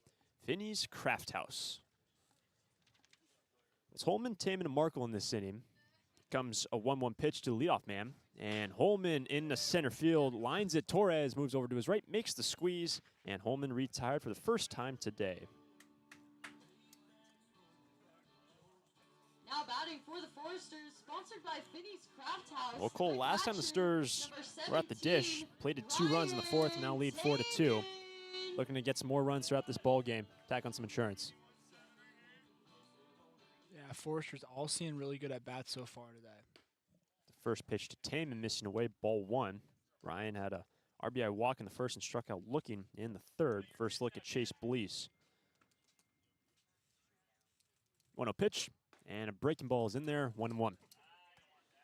I want to give a quick shout out to Bombers head coach Scott Stanley. It's difficult back here getting guys' numbers and names, and the fact that he was able to come back here and let us know about the kind of odd defensive change you just made. For a lot of visiting coaches, we appreciate that. Just a little heads up for all those listening. Absolutely. Catch and change, and the first baseman flip-flopping. Jason Wright now catching. Here's the 1-2 pitch, and Taman's swinging to miss. The fastball got him from Blease. 2 quick outs for Chase in the bottom of this 5th inning. Now batting for your Foresters, the shortstop, number 4, Drew Markle. Here's Drew Markle, 1 for 2 today. Stands in, 2 gone, base is clear. First pitch, lines it in the right center field. Moving in is Torres, and that ball will fall in front of him. A flare single over the head of the second baseman, and Drew Markle. He's now 2 for 3 today. Only needed to see 1 pitch in this AB. 2-out knock. Yeah, I mean, not necessarily a pretty hit. However, a bloop single is a single nonetheless. Given his relief pitcher a little bit of extra time in the dugout to relax. You know, it is a hot day. That can play a factor into this game, too, giving your guys some rest on the bench and let everyone feel a little more comfortable, get some water in their system, and feel good when going back out there in the top half of the inning. Here's Smaldino. First pitch, back pick. Drew's off of first base. Did they get him? No. It was very close. Caught a little flat-footed was Markle. Looks like from our angle he was going to be hung out to dry, but he scampers back. You know, with a better tag that might have got Markle at first, he definitely was not ready for that back pick. The 0-1 pitch. Smaldino through the zone. 0-2. Where Dominic, he led things off in the last inning, ended up getting hit by Everett Harrison, came around to score the first of the 2 runs. Actually, the 3rd run of the day on the scoreboard. Stars lead 4-2. But with 2 out, here's the 0-2 pitch to Dominic. And Smaldino, swing and a miss. He is retired. Chase Blaze made quick work in the bottom half of the 5th inning. Remains 4-2. We go to the 6th. During this time of record market highs and gradual economic recovery, it's essential you have someone you can trust. For 10 consecutive years, the Santa Barbara News Press Reader's Choice Poll has awarded Tremblay Financial Services recognition for the financial guidance they provide their clients. Tremblay Financial Advisors continually educate their clients with new options and financial planning tailored fit to you. For more information or an appointment, call 569-1982 or log on to tremblayfinancial.com. Securities and advisory services offered through Centaurus Financial Inc., member FINRA and SIPC, a registered investment advisor. Tremblay Financial Services and Centaurus Financial are not affiliated companies. Investing involves risk, including potential loss of principal. No investment strategy can guarantee a profit or protect against a loss in periods of declining values.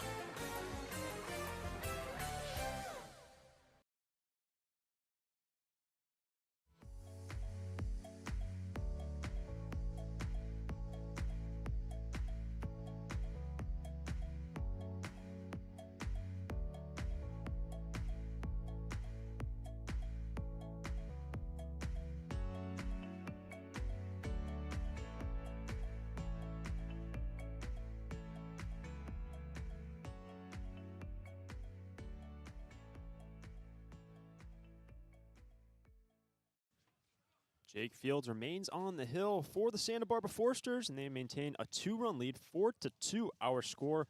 Bottom of the order coming on up for the San Diego Bombers. Humphreys, Dawson, Burton due up in this inning. Jake Fields remaining on the hill. Victor Hensley, the starter, went 4. First pitch to Humphreys, and Humphreys with a miss, strike 1. Good establishing pitch by Fields. Throwing the high cheese, 88 miles an hour. Starting off the at-bat strong. Humphreys 1 for 2 today. The 0-1 pitch fouled back. Another fastball from Fields, and quickly down the count is Cannon Humphreys. He's got a base hit in the 2nd and ground into a fielder's choice in the 3rd. Stars leading by 2 in this non-CCL game. Our shadow's getting a little bit longer here from Santa Barbara. The 0-2 pitch down low. That one was at 83 from Jake. Ball and 2 strikes. You know, if Bombers were in the CCL, Cannon Humphrey might be on the all-CCL name team, honestly. That is a strong name. You know, between Rocco Gump, Cannon Humphreys, and even D. Kennedy throwing in there. These guys got some fantastic baseball names. 1-2 pitch, and this ball's in the right center field looking to get there's Freeman, and he will. Moves over probably about 10 bases to his left, makes the squeeze, and Cannon Humphreys retired. Lead out man, out number 1, top of the 6th. Only see one more look of Rocco Gump this season. Stars playing OC Riptide once more in the middle of July. got the best of the Sturs last 2 games. But here's Dawson, and he will get hit on the left side. The first pitch from Fields hits Dawson, and he will reach base for the first time today. 1-out base runner for the Bombers. I'm sure the Foresters are happy they don't get to see the Riptide for quite a while. Yes. Dropping back-to-back games against OC the last 2 days. They had some late pushes. Did the Santa Barbara Foresters. Ended up coming up empty. It's Lucas Dawson takes a little extra time walking down that right field line after getting plunked from Fields. Well, Hunter, we mentioned pregame, too, how OC finally had all of their guys back in Orange County on the roster and activated, and that's partially what this league is all about, and it just kind of depends on who we're able to get for the season as well as who's hot, who's ready, and who feels most comfortable. As the season goes on, certain guys are going to feel a lot more comfortable depending on if they're traveling or not, where they're staying, if they're with the host families. There's a lot of factors to consider when looking at the CCL as a whole. Absolutely. Burton fouls off the first pitch. He was 2 for 2 today. Check back to the man at first, Dawson. He slides in. His pants filled with dirt on that one. Big dust cloud at the first station. Tried to shake out the dust a little bit down the pants, too. Here's the 0-1 to Burton. And Burton tries to lay off the fastball, but he went around for strike 2.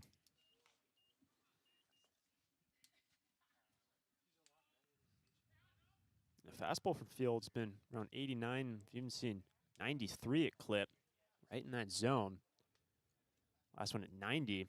Here's the 0-2, and Burton, could he lay off of it? No, he could not. The check down to first base umpire, and he is down on strikes. The fastball at 91, high in the zone. Got him. Bombers, number 4, the left fielder, Yeah, once again, Fields recognizing Burton couldn't necessarily hold off on that high fastball, going back to it and getting the strikeout there. Great stuff from Fields, great sequence of pitches.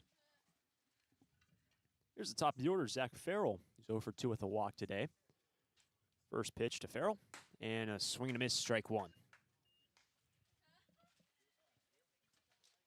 Jake Fields looking very strong. He did hit Dawson on the first pitch. That's how he is at first base. But mowed through Humphreys and Burton relatively quickly.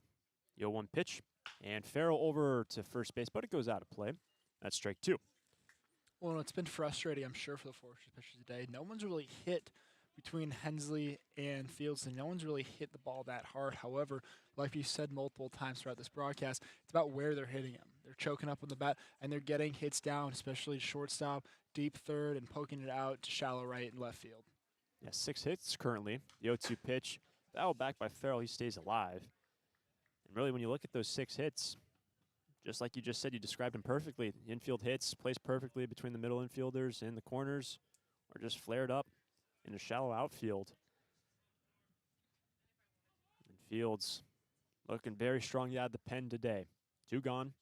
It's a 4-2 game.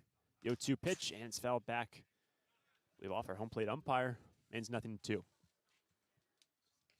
Yeah, like you mentioned before, Hunter, Fields sitting in about 88 to 89, possibly hitting 90 on some pitches. He's been able to get up to 93.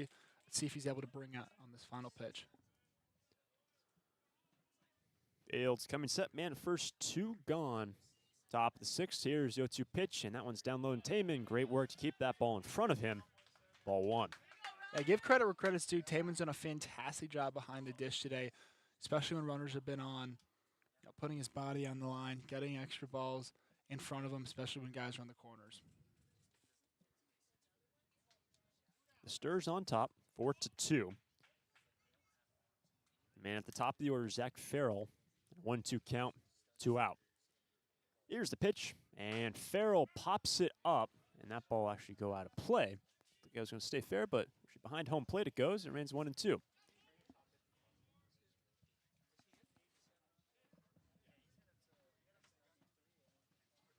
In terms of pitching the rest of the way, we already saw Ty Baker warming in the last inning throwing, but we were only expecting to see Reed Hensley go an inning, 2 innings, maybe 3, but he ended up going 4. We'll see how long Fields goes in this one.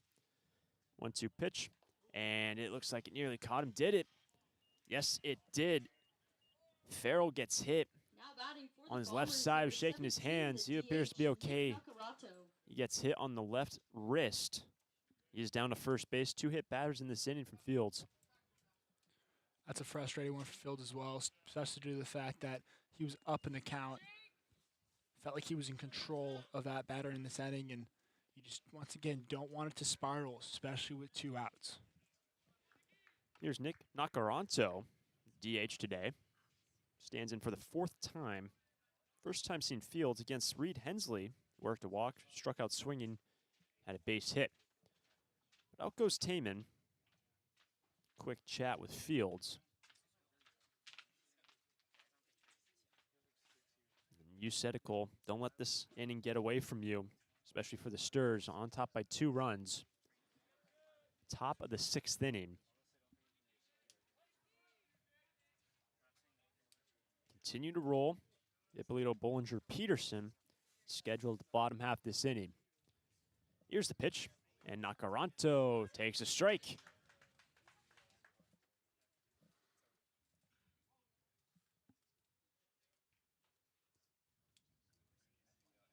First offering from Fields at 88.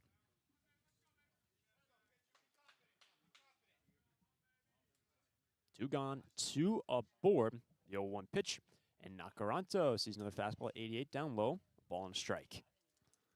Yeah, hopefully Fields can induce either a ground out, pop fly, or strikeout right here. It's very important to maintain this 2-run lead, especially for pitching and hitting later on in the game.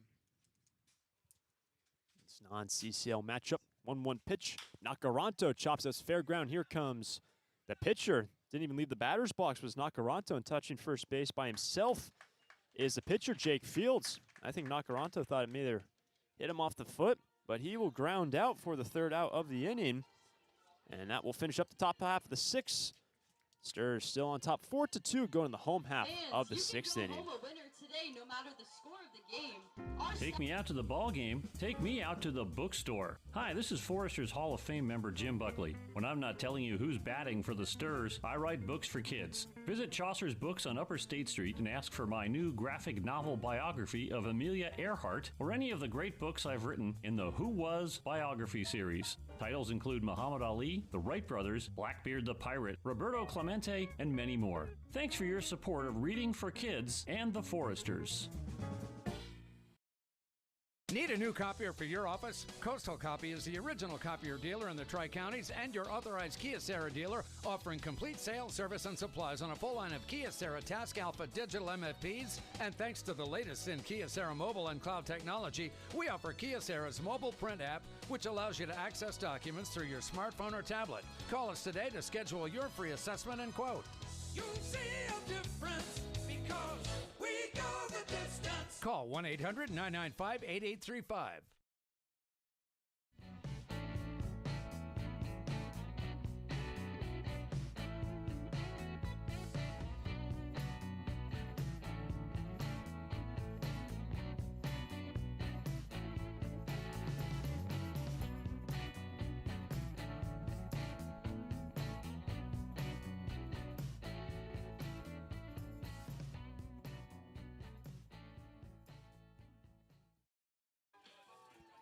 Bottom of 6. Kurt Ippolito will lead things off. Bollinger and Peterson to follow Kurt.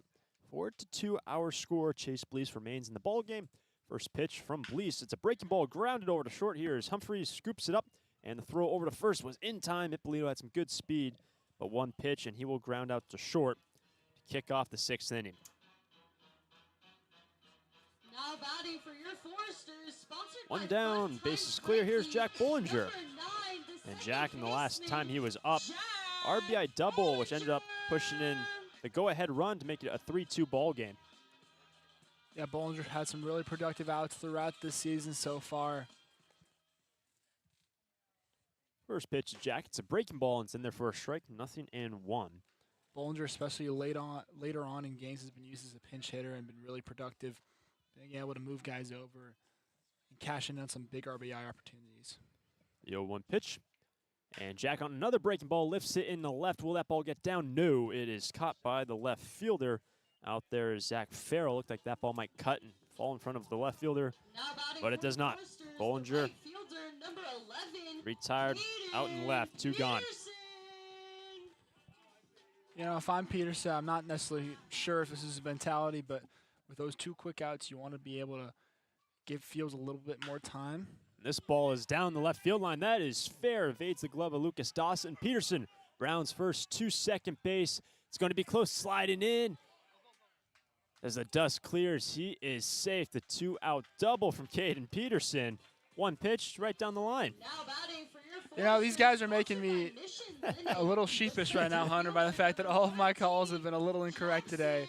I was thinking Caden might take a few pitches in that bat to possibly give Fields an extra little bit of time in there. However, getting a double, especially in that situation, does the exact same thing. And at this point, Jackson Freeman not coming to bat exactly who you want hitting in the 2 spot. Last time up, he had an RBI double. Looks to score Peterson. Extend this 4-2 lead for the Sturs. First pitch, swing and a miss, strike number 1.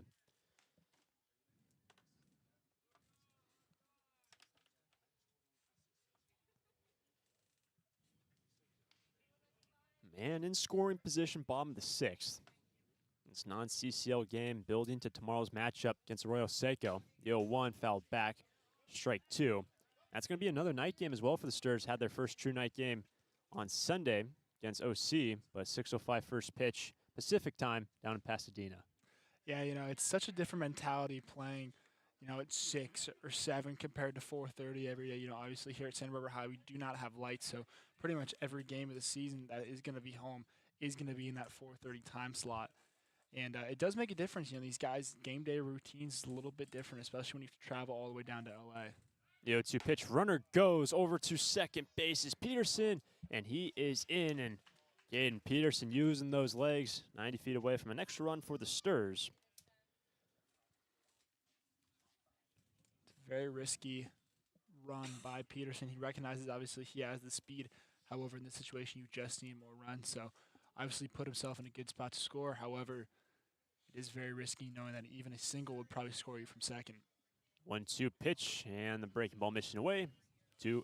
Yeah, those game day routines, especially with the bus leaving later tomorrow with that night game, it's tricky trying to time up everything.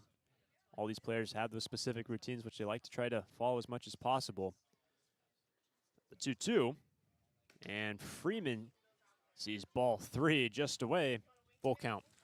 Well, and like any person will tell you, non-athlete or athlete, you never like to be on a bus, on a plane, traveling for an extended period of time, especially when you have to play a game later that day. It's not great on the body to be that stagnant. 2 gone. Runner at third, payoff pitch. Freeman will stay alive. Lifts it just left of home plate. Into the trees to our left. Looks like it was ended up being lodged in the oak tree directly to our left. It's still up there. Never came down. Well, that's a first, Hunter. I've never seen that one here at Santa Barbara High. I've been still looking up to the treetops, seeing where that ball ended up. Main's 3-2. 2 gone. Here's the pitch, and Freeman into center field. That's well hit. Going back is Torres. They'll stay in the yard. A few paces in front of the warning track. Makes the catch, and Freeman gives it a ride into center field, but is retired by Zach Torres. Caden Peterson was stranded at third.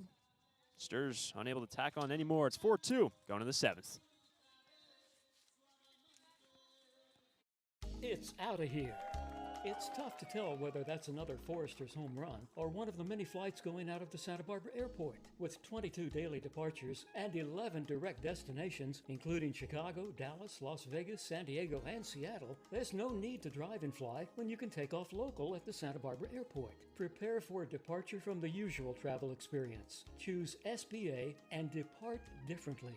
A proud partner of the Santa Barbara Foresters. I'm Eric Anand, CEO and Managing Director of Santa Barbara Airbus. Santa Barbara Airbus is all about the customer experience. Having your customers count on you. It's because people recognize that you're there when you need them. One of the early challenges for our business was equipment financing. Community West Bank has always found a way for the terms and conditions to work for us and for them. I count on Community West Bank. The community counts on Santa Barbara Airbus to keep them moving. We're glad they count on us. Community West Bank, member FDIC. To the 7th we go. Luca Finelli Jason Wright, Zach Torres due up for the San Diego Bombers, the team that plays for Western Baseball Association. Non-league game today for the Sturs. Be back in CCL action tomorrow down in Pasadena against the team atop the CCL South, Arroyo Seco, 7-3. Well, the pinch hitter coming in to lead things off be Mateo Lake. Now to hit with Jake Fields remaining in the ball game on the hill, so a change for Scott Stanley. Lake now hitting. Here's the first pitch, and that will miss low for ball 1. So our first change for either team in terms of 1 through 9. Lake hitting for Jason Wright. 1 for 3 today. 1-0 pitch, and he will take strike at 90, 1-1. One Lake coming from Cal State San Marcos. One of the older guys in the squad as well, going to be senior this upcoming fall. Check that. Hitting for Finelli, who's 0 for 3. Here's the 1-1 pitch, and the fastball missing high and away. Ball 2. Jason Wright scheduled next to follow. Fields back out for his 3rd inning. Winds up the 2-1 offering. And Lake rip and a miss. 2-2.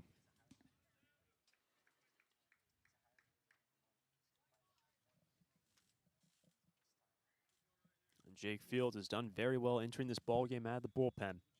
2-2 pitch, and Mateo Lake will stay alive, fouling into the left of home plate. 2-2 it remains. You know, what Fields has done so perfectly the last few innings has been able to establish his curveball early and kind of trick batters into thinking that's where he's going to go, especially with 2 strikes. So we'll see what he does here. 2-2 pitch. Lake swing and a miss right under the fastball at 92 from Fields, and Mateo Lake pinch hitting goes down swinging. 1 away, top of the 7th. And this will bring up Jason Wright. Batting at the 4th spot in the order. He's now catching. He's having a 1 for 3 day and also a run scored. 1 away, bases clear. Here's the pitch, and Wright will see if fastball missing down. Ball 1. In terms of pitching, see a couple arms up. We saw Ty Baker earlier throwing in the bullpen. 1-0 pitch, and that won't miss low. Goes through the legs of Ryan Tatum. That'll be ball 2.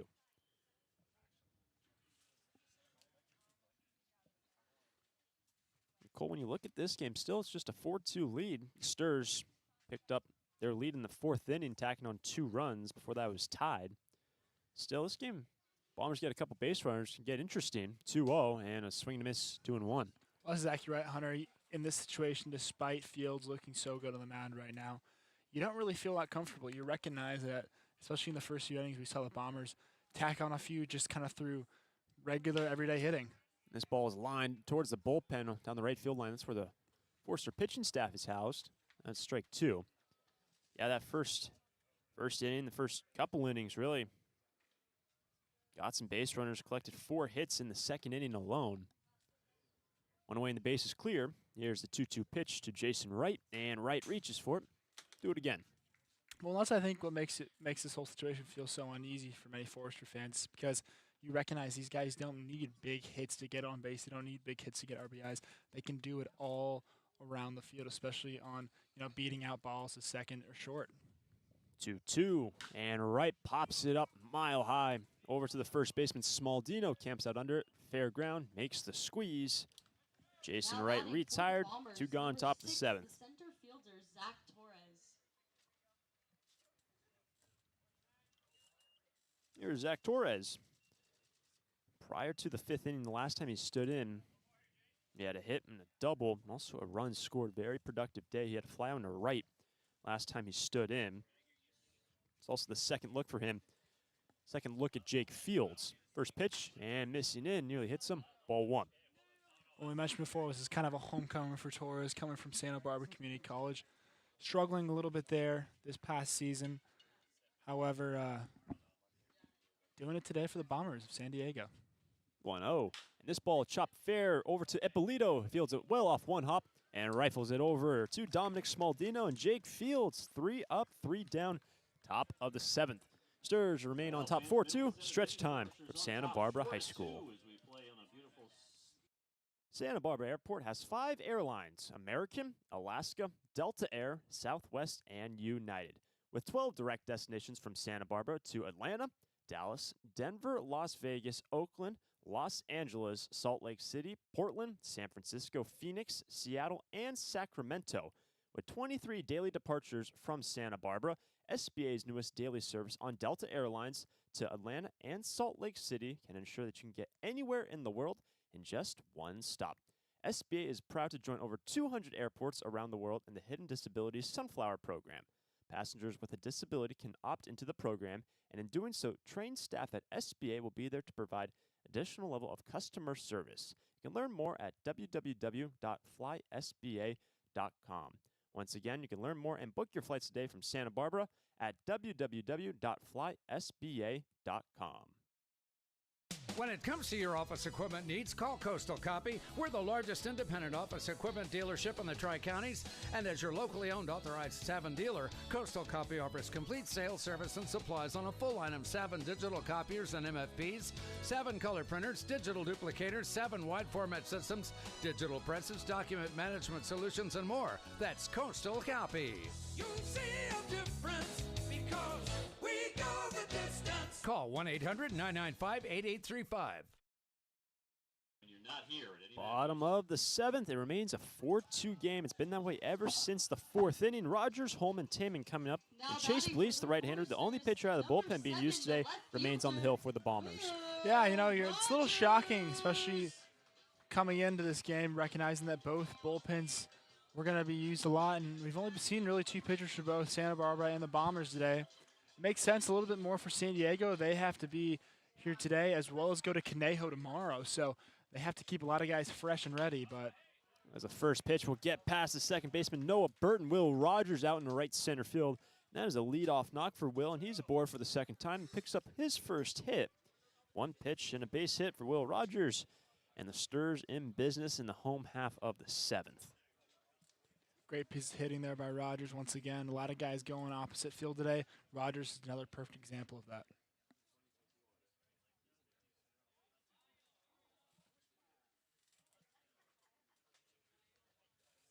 The Mateo Lake defensively now in that right field for Luca Finelli. We pinch hit for. So Lake in. Defensive change for the Bombers. And a word conversation between Jason Wright and Chase Blease. And we'll have our first pinch hitter for the Sturs off the bench. The hit for Holman will be Jesse DiMaggio. So a change for Bill Pintard in the DH spot for Jack Holman. Maggio to hit. Leadoff man aboard, Will Rogers at first. Sturs looking for extra runs. It's a 4-2 lead, bottom of 7. First pitch, Jesse. Runner goes off the first pitch. Rogers slides in, feet first, no problem for Will. He is in scoring position. Will does it all. You know, it's very rare you see a guy that can pitch, catch, play pretty much any position in the field, and can steal bases. He's a true talent. First pitch was a strike to Jesse. 0-1. Now a man in scoring position. And Jesse sees a breaking ball. 0-2. Check that now. 1-1. First one missing into Jesse. Ball and a strike.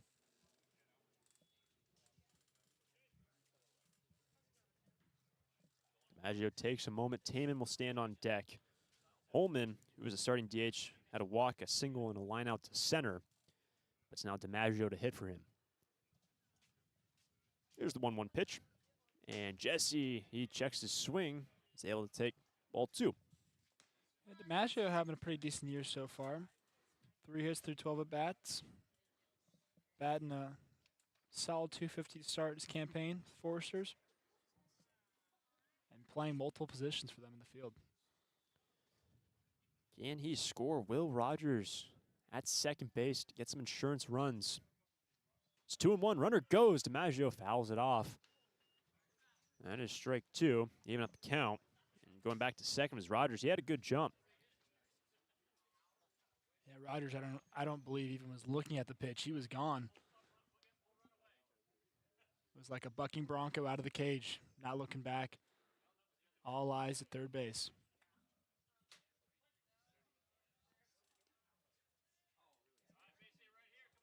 Check that 1-2 our count. So DiMaggio.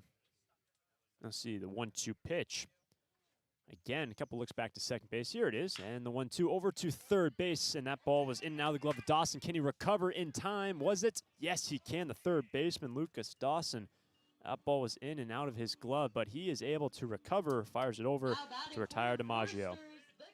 Give credit to Dawson being able to recover on that. A lot of guys would have panicked kind of frantically, either thrown that in the dirt or thrown it over first base or just kind of ate it. He was able to recover and make a really solid throw to make sure that DiMaggio did not reach first and also keep Rogers at second. Very good job by the Bombers' third baseman.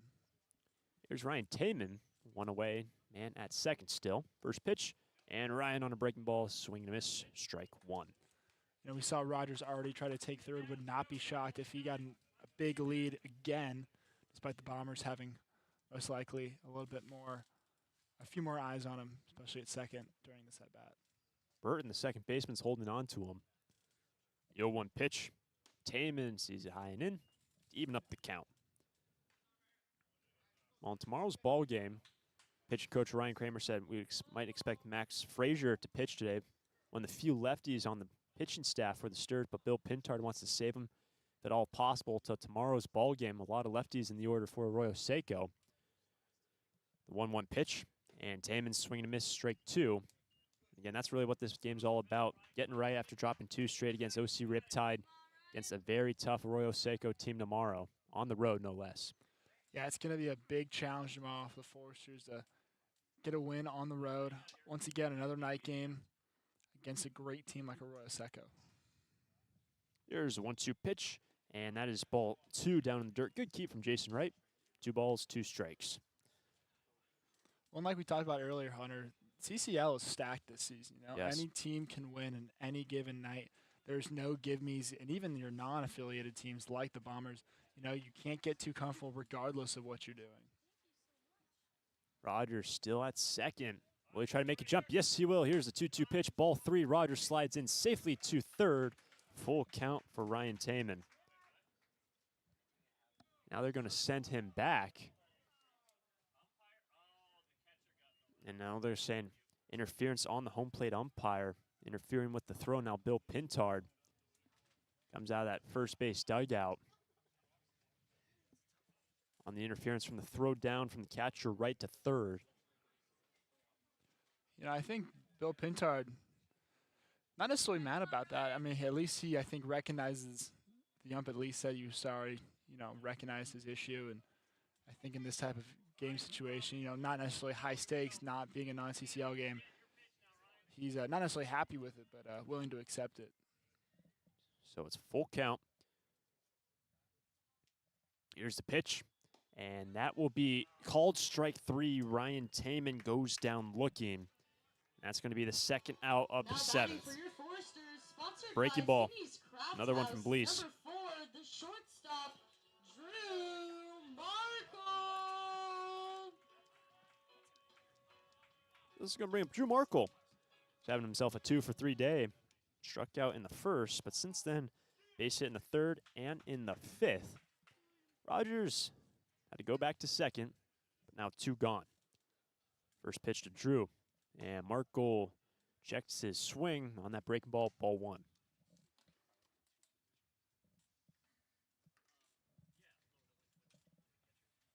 Rogers had the leadoff single to start this inning. I feel like he's been at second forever after he stole second base. Can Drew score him? Still just a 4-2 lead for the Sturs.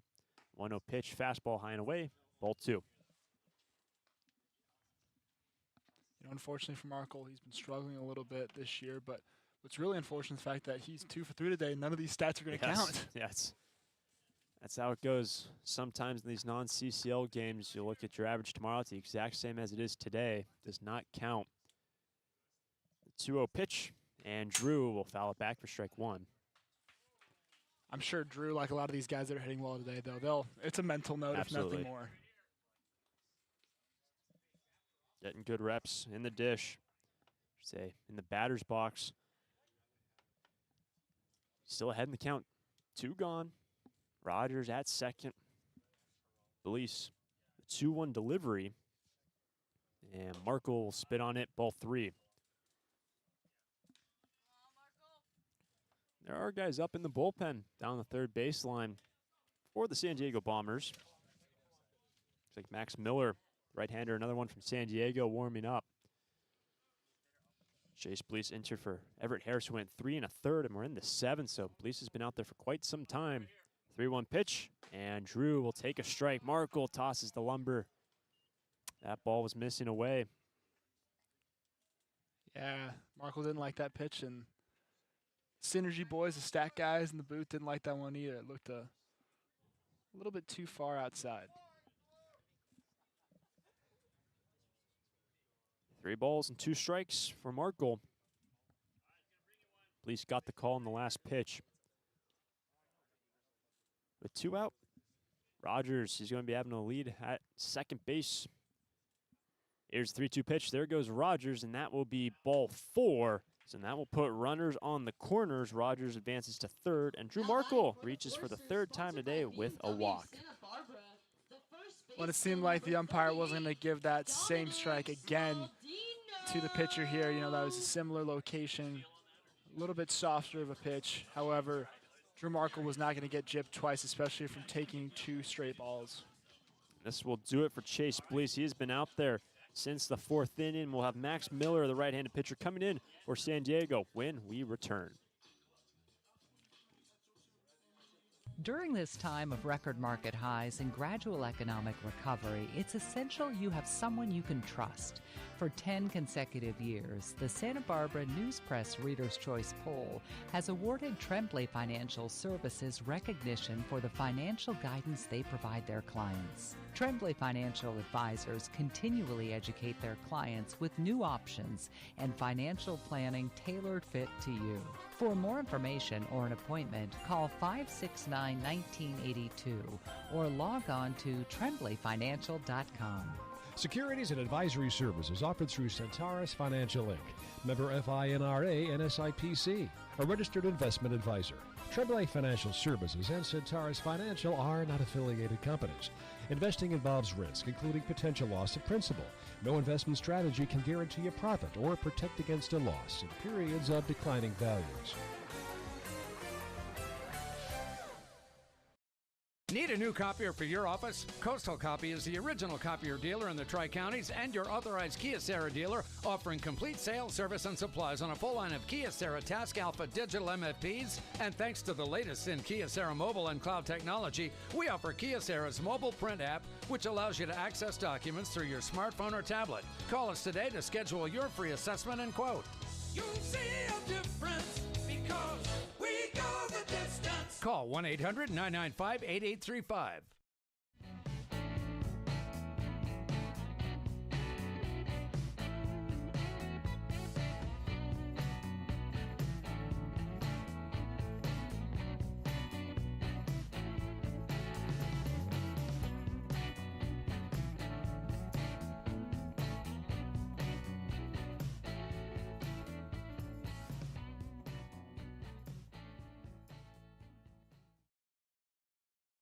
It's going to be Max Miller entering this ball game. 2 gone in the bottom of the 7th. He will inherit 2 runners. Will Rogers is at third, Drew Markle at first, and then the batter will be Dominic Smaldino. Chris Bliss, another pitcher for the Bombers, to go 3 1/3. He gave up 4 hits, no walks, and 4 Ks. Actually, Everett Harris, the starter, similar numbers, both going 3 1/3, giving up 4 hits. The Sturs lead 4-2. Bottom half of the 7th.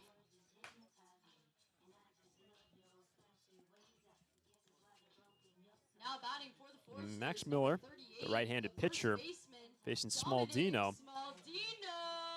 Smaldino today had a ground out to third. He was hit, and also a run scored in the 4th inning, and a strikeout in the 5th. Sturs looking for extra runs. It's only a 4-2 lead. It's been that way ever since the 4th. The Bombers had a momentary lead through an inning and a half before the Sturs tied it up in the bottom half of the 2nd.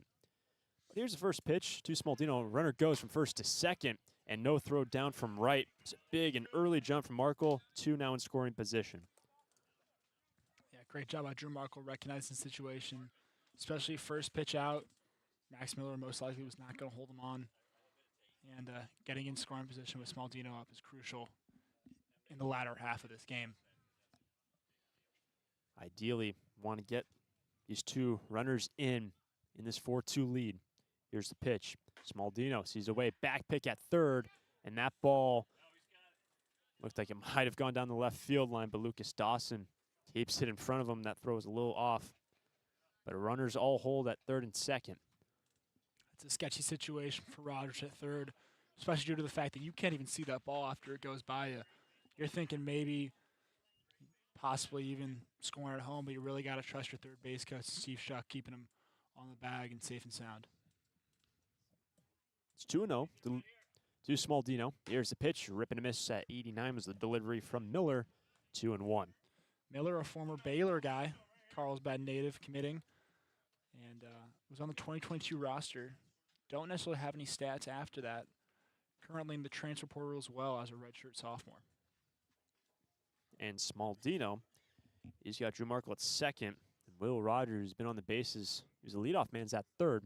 2-1 pitch, and that ball will get past the catcher right, and Rogers holds up at third. It was about a third of the way down, likely a prudent play. It might have been a very close play at the plate. Yeah, Foresters more than anybody should recognize how interesting this backstop is here at Santa Barbara High. You know, some balls, if it hits the back fencing, it's going to come off a lot faster and a lot cleaner than it would be if it hit the wood, because the wood sometimes can hit a weird angle. It's been known to kind of bump down to the first or third base side depending on where that pitch comes in. So smart base running there by Will Rogers holding up a third. 2 gone. It's now 3-1 for Smaldino. Ippolito is on deck. The pitch. Smaldino lifts it up and out of play. Full count. Goes over the stands to the right of home plate. 3 balls, 2 strikes.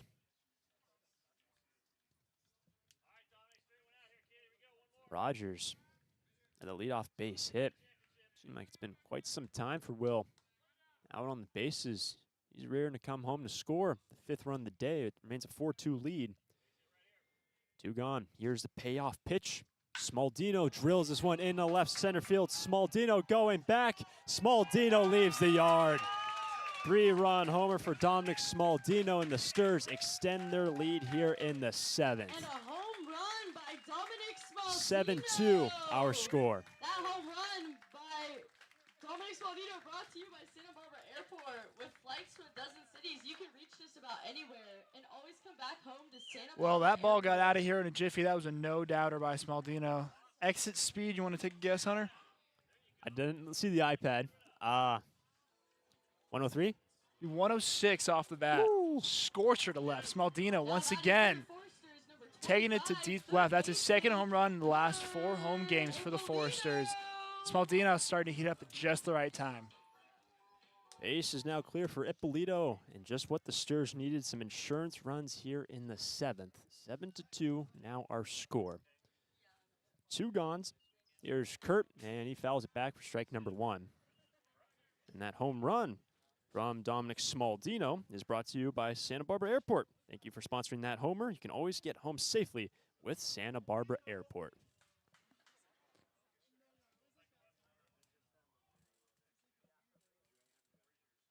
For Kurt Ippolito, 1 for 3. Base hit in the 2nd, also a run scored.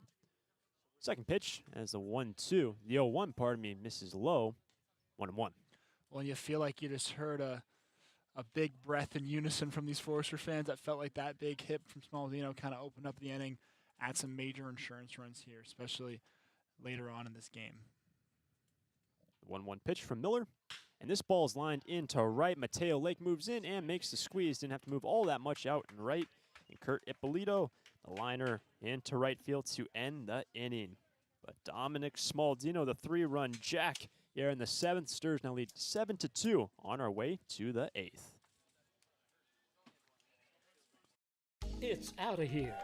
It's tough to tell whether that's another Forrester's home run or one of the many flights going out of the Santa Barbara airport. With 22 daily departures and 11 direct destinations, including Chicago, Dallas, Las Vegas, San Diego, and Seattle, there's no need to drive and fly when you can take off local at the Santa Barbara airport. Prepare for a departure from the usual travel experience. Choose SBA and depart differently. A proud partner of the Santa Barbara Foresters. When it comes to your office equipment needs, call Coastal Copy. We're the largest independent office equipment dealership in the Tri-Counties, and as your locally owned authorized Savin dealer, Coastal Copy offers complete sales, service, and supplies on a full line of Savin digital copiers and MFPs, Savin color printers, digital duplicators, Savin wide format systems, digital presses, document management solutions, and more. That's Coastal Copy. You'll see a difference because we go the distance. Call 1-800-995-8835. I'm Eric Onen, CEO and Managing Director of Santa Barbara Airbus. Santa Barbara Airbus is all about the customer experience. Having your customers count on you. It's because people recognize that you're there when you need them. One of the early challenges for our business was equipment financing. Community West Bank has always found a way for the terms and conditions to work for us and for them. I count on Community West Bank. The community counts on Santa Barbara Airbus to keep them moving. We're glad they count on us. Community West Bank, member FDIC.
Going to the eighth, and the Santa Barbara Foresters now lead 7-2, and they will make their second pitching change of the day. Brady Spencer will enter the ballgame, the right-handed pitcher, in his second appearance for the Sturs, and Braden Mazzone will lead things off, bats from the left side. First pitch, that's down the middle, strike one. Yeah, Spencer only pitching in one other game this season, pitching a full inning, giving up one hit, one strikeout, no earned runs. He's a Cabrillo Community College product. There's the 0-1 pitch, and Mazzone sees it down in the dirt, 1-1. And that one appearance for Brady was back on the 12th this month against the Oaks when the Sturs dropped that affair by 3 runs. 7-4, Oaks prevailed over the Sturs. So he's now in after Jake Fields went 3 innings. The 1-1 pitch, and Mazzone sees it in off-speed, ball 2. Well, for head coach Bill Pintard, you feel like he's a lot more confident by sending out a guy like Spencer out there today with those extra insurance runs, courtesy of Dominic Smaldino. The 106 exit velo off that homer for Dom. Is the 2-1 pitch down the right field line. That ball will just squeak past Smaldino at first. Round in first base. It's all the way down the corner. Mazzone to second. And time being called, looking like that ball went out of play. That ball got lodged under the fence down in the corner. Caden Peterson couldn't handle it. That's a double for Mazzone to kick off this inning. Yeah, Mazzone was thinking 3 on that one. Just snuck past first baseman Dominic Smaldino and got down the line in a jiffy. You saw Scott Stanley appearing at the third base dugout, saying that should be a triple for his leadoff man. So our umpiring crew gathers just to the left of the hill. But the final line for Jake Fields, who was the first reliever, 3 innings, no hits, no runs, no walks, and 3 Ks. Very well done from Jake Fields this afternoon. Mazzone will stay at second. Here's Cannon Humphreys. He's having himself a 1-for-3 day. The Sturs leading 7-2, top of the 8th.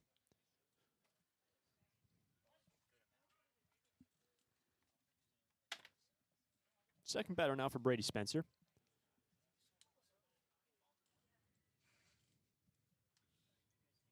It comes set on the hill. Shadows getting longer here from the high school. First pitch and a breaking ball in there very nicely. 0-1. It's a lot of good break on that off-speed pitch from Spencer. Hitting about 73 miles an hour. Big discrepancy from that to his fastball. Copiously from a zone at second. Looks like Drew Markle's holding on to him. The 0-1 pitch and a swing. He's trying to lay off of it. He goes through the zone. 0-2 for Humphreys. Lucas Dawson will be next.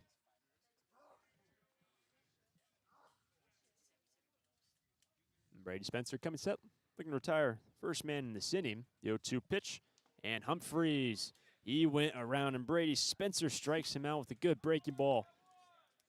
One away in the eighth. Bombers, number 19, the third baseman, Lucas Dawson.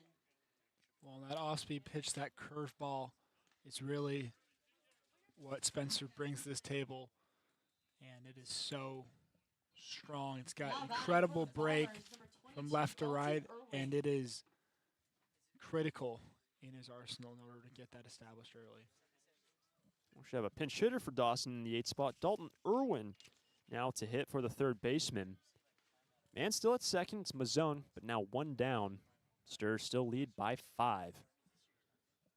First pitch, and Irwin, you'll see that breaking ball again down low. Ball 1. Irwin, one of a few guys not to be a California native on this roster for the Bombers today, hailing from Prescott Valley, Arizona. Majority from San Diego and the San Diego County. The 1-0 pitch missing away, and that will skip past Taman. An errant pitch. Spencer now to third. Goes Braden Mazzone, who had the leadoff double, now at third. Still a 7-2 ball game. Still with the Sturs. Want to close this one out strong into tomorrow's contest against a tough Seiko team.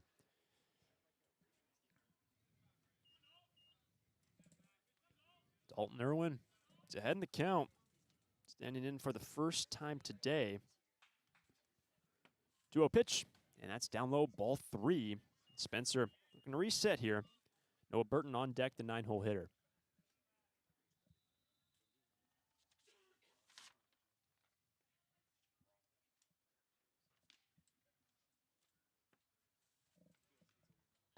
Spencer gets the ball. It looked like Taman took that last one down low. It's ball 3. Lucas Dawson, his day now complete. He was 0 for 2 and also hit. But it's now Dalton Irwin. 3-0 pitch. And that will be ball 4. Spencer loses him. That will put runners on the corners, one away here in the 8th. Now batting for the Bombers, number 3, Bring second Noah baseman, Burton. Noah Burton. Would not be surprised to see pitching coach Ryan Kramer possibly come out after this at bat. Spencer not necessarily looking rattled, however. Stuff's just not necessarily hitting where he wants it. See Ryan Kramer had a quick, brief conversation with Bill Pintard. There is action in the pen down that right field line for Santa Barbara. Currently lead by 5, 7-2 our score, but Noah Burton's been very good all day long. Runners on the corners. First pitch, and this one is driven into center field. Jackson Freeman tracks back. He's able to make the catch, and tagging up from third is Mazzone, and it's going to be a sacrifice fly for Noah Burton. He has driven in 3 runs today. Now batting, number 4, the All left 3 fielder, runs Zach now Farrell.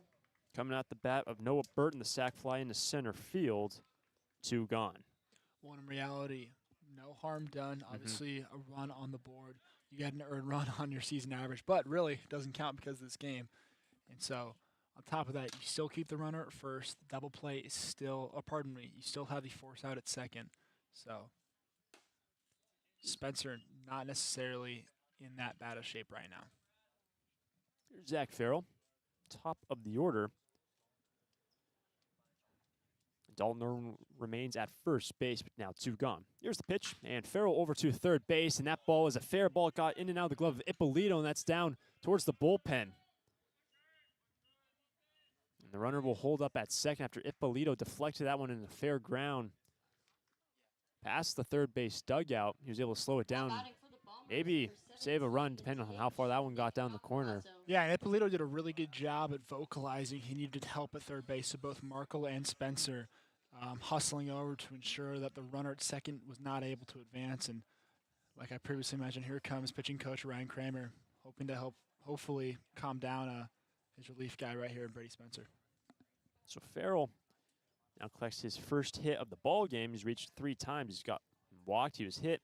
Now a base hit for the man at the top of the order. That's going to bring around the DH, Nick Nacaranto. 1 for 3 today with a walk. But the score now 7-3. Bombers have pushed in a run here in the 8th. Ryan Kramer. Conference completed on the hill, him and Brady Spencer. It's the top of the 8th in this non-CCL game. Almost a rehearsal for tomorrow's contest against the team at top the CCL South, the Arroyo Seco Saints. But here is Nacaranto, 2 aboard, 2 out. First pitch from Spencer, and Nacaranto sees a breaking ball in there, strike 1. Well, in that little conference, like you mentioned a second ago with Ryan Kramer, that's nothing more than to just kind of settle down Brady Spencer, give him a second to catch his breath, kind of remind him that it's no big deal, you know, what's going on right now. He's just got to finish. He's got to go and look back at the batter and kind of focus up and center himself. And do that right there. Swing and a miss for strike 2 is another off speed from Brady Spencer, and he's quickly ahead against Nick Nacaranto. 0-2. 2 gone. One more good pitch here from Spencer to get out of this inning. Keep it a 7-3 lead for Santa Barbara.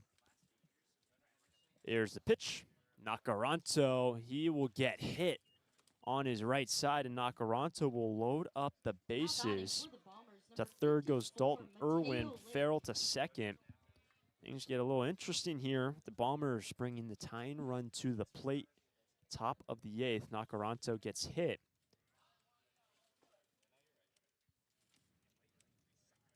And here is Mateo Lake to bat for the second time.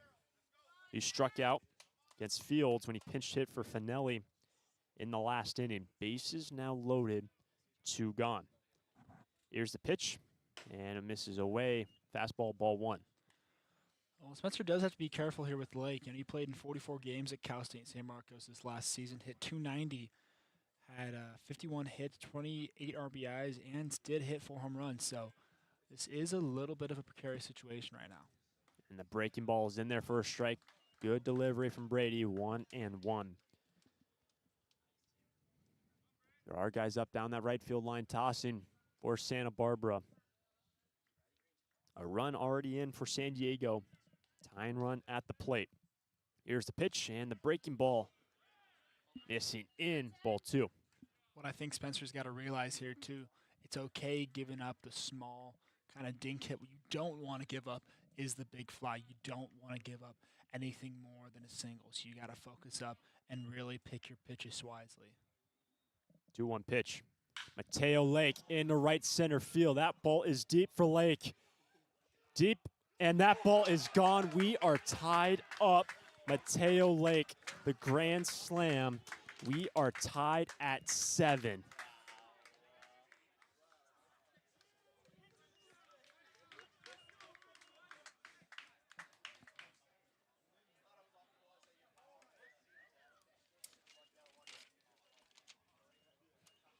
Tied ball game. And here comes Bill Pintard out of the first base dugout. Mateo Lake in his second plate appearance of the day, the 4-run homer, the grand slam. And Brady Spencer, his day will be complete. We'll go to the bullpen. Got a brand new ball game tied up at 7 here at Santa Barbara High School. Take me out to the ball game. Take me out to the bookstore. Hi, this is Forrester's Hall of Fame member Jim Buckley. When I'm not telling you who's batting for the Sturs, I write books for kids. Visit Chaucer's Books on Upper State Street and ask for my new graphic novel biography of Amelia Earhart or any of the great books I've written in the Who Was biography series. Titles include Muhammad Ali, the Wright Brothers, Blackbeard the Pirate, Roberto Clemente, and many more. Thanks for your support of reading for kids and the Forresters. Need a new copier for your office? Coastal Copy is the original copier dealer in the Tri-Counties and your authorized Kyocera dealer, offering complete sales, service, and supplies on a full line of Kyocera Task Alpha digital MFPs. And thanks to the latest in Kyocera mobile and cloud technology, we offer Kyocera's mobile print app, which allows you to access documents through your smartphone or tablet. Call us today to schedule your free assessment and quote. You'll see a difference because we go the distance. Call 1-800-995-8835. I'm Eric Onen, CEO and Managing Director of Santa Barbara Airbus. Santa Barbara Airbus is all about the customer experience. Having your customers count on you. It's because people recognize that you're there when you need them. One of the early challenges for our business was equipment financing. Community West Bank has always found a way for the terms and conditions to work for us and for them. I count on Community West Bank. The community counts on Santa Barbara Airbus to keep them moving. We're glad they count on us. Community West Bank, member FDIC.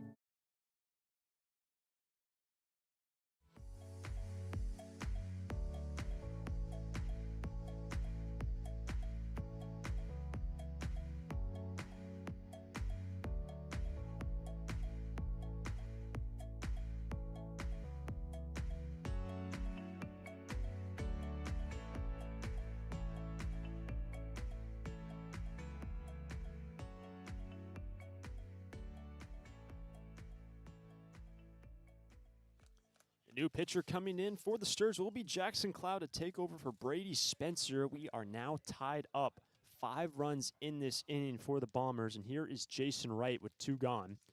First pitch is a strike, 0-1. The grand slam from Mateo Lake to tie us up at 7. And Cloud quickly ahead. Here's the 0-1.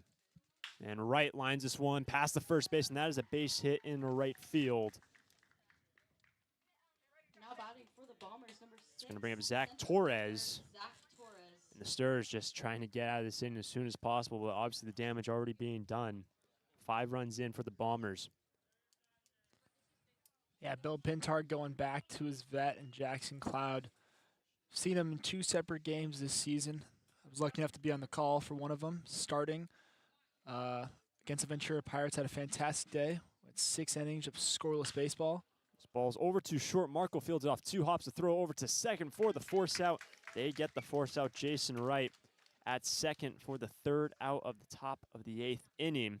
Torres ground into that fielder's choice, but the damage done here in the top of the 8th. 5 in for the Bombers, tied up at 7. Bollinger, Peterson, Freeman next. During this time of record market highs and gradual economic recovery, it's essential you have someone you can trust.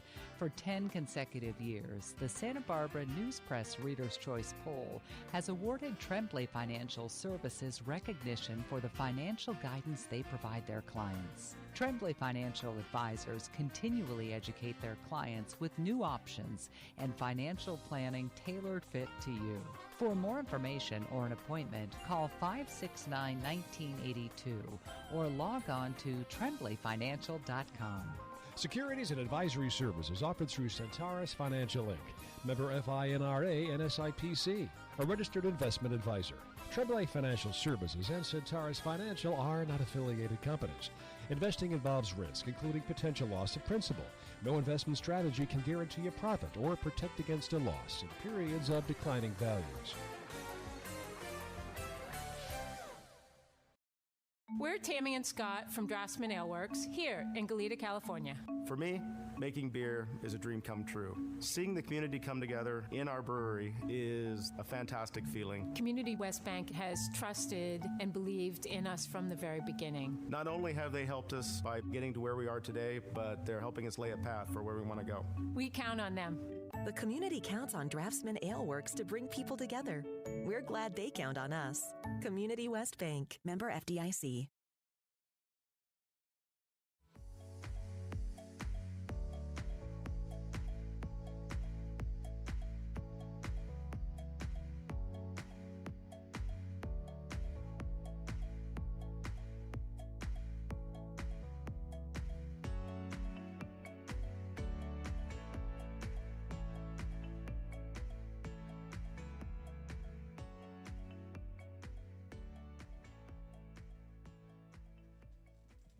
Jack Bollinger will lead things off. Tied ball game, bottom of the 8th. First pitch to Jack, and Bollinger was looking for a bunt. Takes a strike with Max Miller remaining on the hill, the right-handed pitcher. Well, we're really going to get a really good sense of how the rest of the season is going to go in the last 2 innings for the Foresters here. Do they have the grit? Do they have the tenacity to fight back and win a tight ball game like this, especially after being up so big early? Big breaking ball from Miller. Misses low, 1-1. 5 runs top half of this inning for the Bombers. There's a grand slam from Mateo Lake to tie us at 7. Here's the 1-1 pitch. And Bollinger sees the fastball high, 2-1. Coach Bill Pintar pregame mentioned the character these guys are going to show in this next week of competition, switching to 6 games. I think we're going to see a lot of character here in the bottom half of the 8th and possibly 9th inning too, seeing who's willing to make the extra play, who's willing to kind of get those slap hits, bunts, steal, and try to get guys in scoring position. Bollinger sees another breaking ball, missing away to left-handed hitter, 3-1.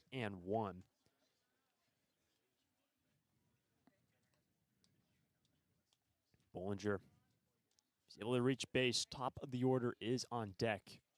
Big pitch here from Miller. Here's a 3-1. And Bollinger sees ball 4 in. And that's a good start for the Sturs after giving up 5 top half of the inning. Leadoff walk for Bollinger, and he reaches for the second time today. Number 11, Caden Peterson.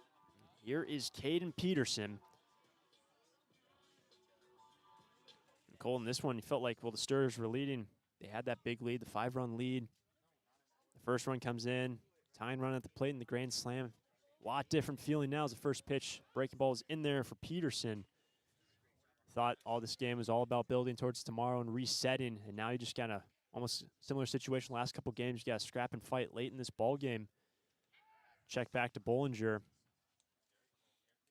Yeah, it's been a whirlwind of emotions, Hunter. I mentioned earlier in the game before we kind of had that big breakout inning that it felt like it was anyone's opportunity to score, especially with the Bombers taking early runs on the or putting early runs on the board thanks to kind of slap hits and small infield singles. And now it's exactly what the Foresters have to do. They got to find a way to kind of fight through and get a win. We talked about how this game really doesn't matter in the grand scheme of things of stats, but that's also why it does matter so much. You know, you don't want to give up and lose a game to a team that's not even affiliated with the CCL. Runner goes, 1-1 pitch down the right field line. That ball will get down and over. Sliding in, Bollinger didn't even see the ball hit. He slid in, and that ball will go out of play in a similar situation to Peterson. Bollinger slid in. He could have been fully running, gotten to third base, and maybe would have come home to score. That ball was lodged in the corner. Peterson given a double. Unlucky for Bollinger, who slid in, not knowing that ball was hit that well down the right field line, but that will still put 2 in scoring position for Jackson Freeman. Now batting for your Foresters, number 13, the center fielder, Jackson Freeman.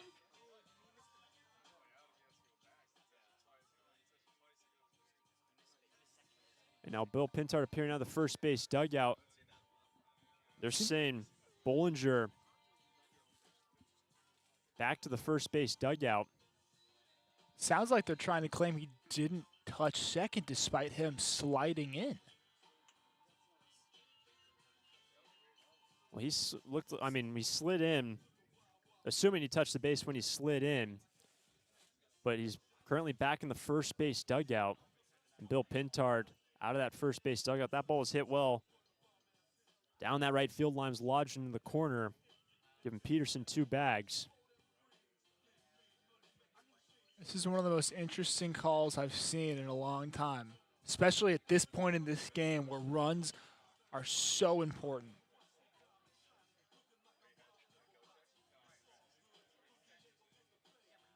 Would there be any other ruling other than him not touching the bag? You know, unless Hunter, he tried to go back to first or something, didn't come back around and touch it? I can't think of a scenario where he would get called out unless he missed the bag. But again, like you commented earlier, it sounded like, it looked like at least that he did touch the bag because he slid in. That's kind of the whole point. If he was running it and didn't slide on the initial steal attempt, I would say there's a chance, but I really don't understand what the call is. Well, we will have a pitching change, a chance to look things over. A man will be at second, 1 away. Sturs tied up at 7. against the Bombers and the Foresters. We'll be right back.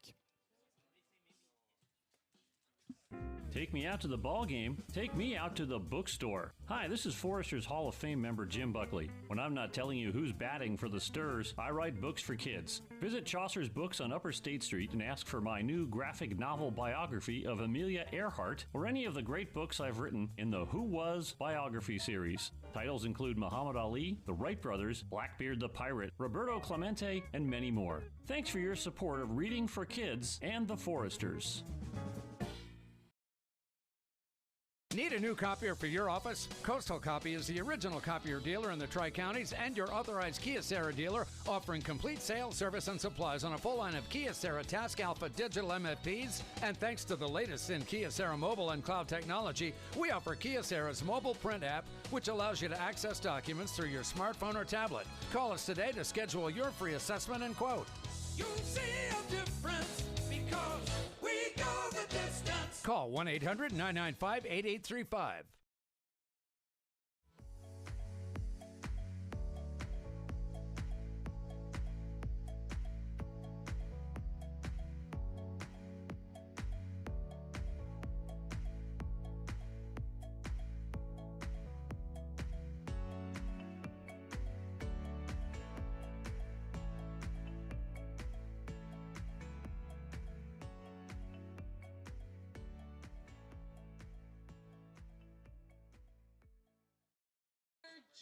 The new pitcher coming in is Wyatt Thomas for the Bombers. Runner now at second, and we did get confirmation from our home plate umpire.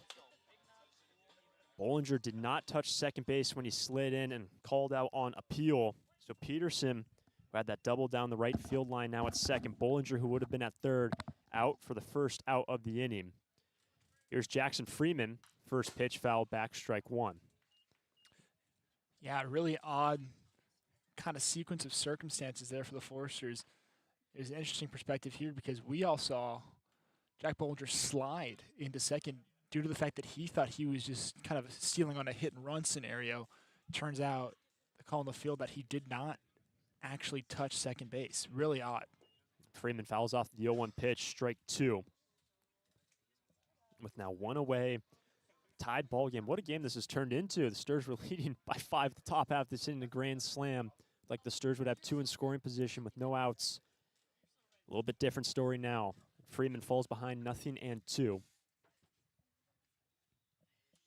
Wyatt Thomas, the right-hander, takes a moment on the hill. Base hit to try to regain the lead here for the Sturs. Put something in play. The 0-2 pitch. Freeman chops it foul down the right field line. Do it again.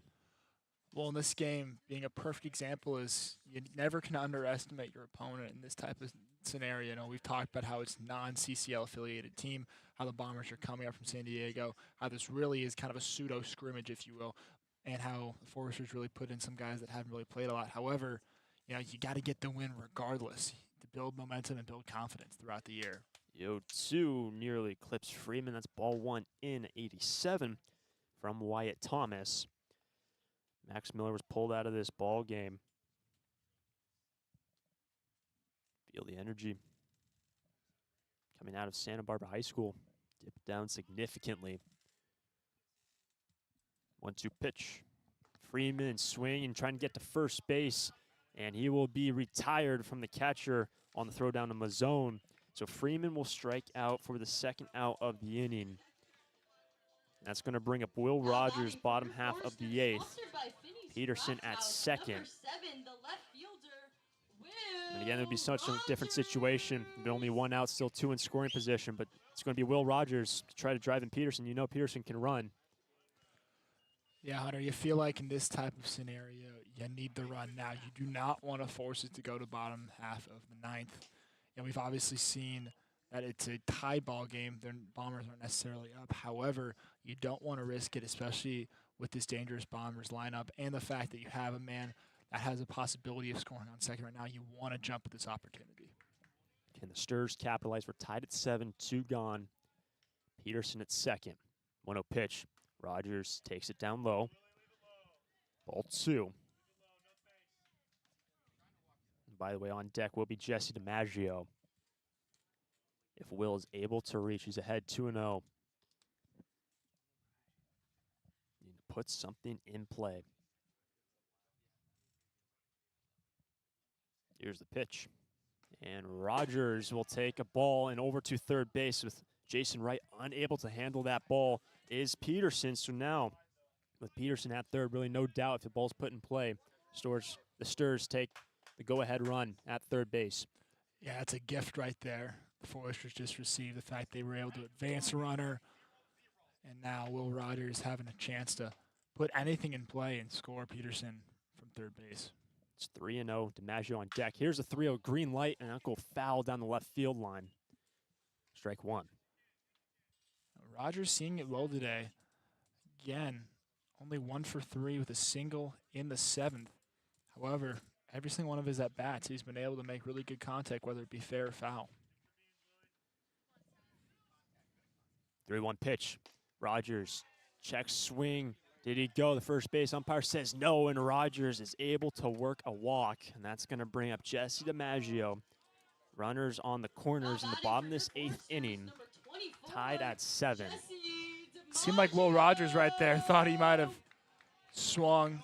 Looked initially frustrated with himself after the pitch. However, once again, Mack didn't called out on the check swing, and the ball was clearly outside the zone. So here is DiMaggio.